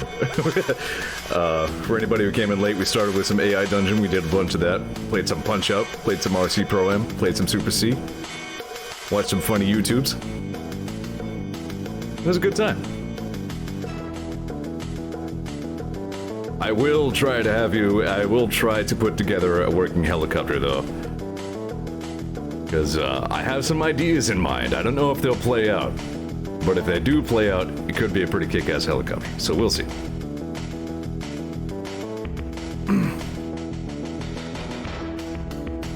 Techman says if I can come back earlier, I'd ask if you wanted to do some golf with friends. That's a possibility.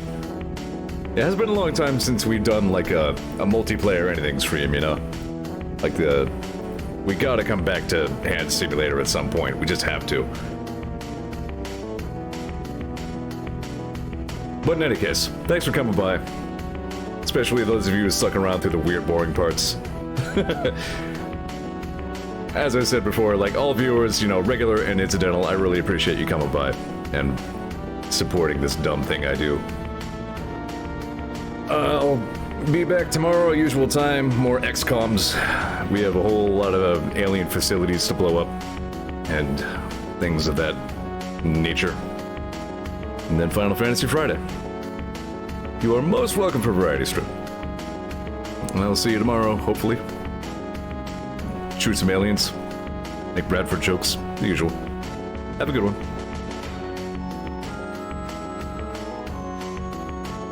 Wait, hang on, does this go? Nah, I don't think it goes into panic mode. Alright, that's a shame. But alright, yeah, see you guys tomorrow.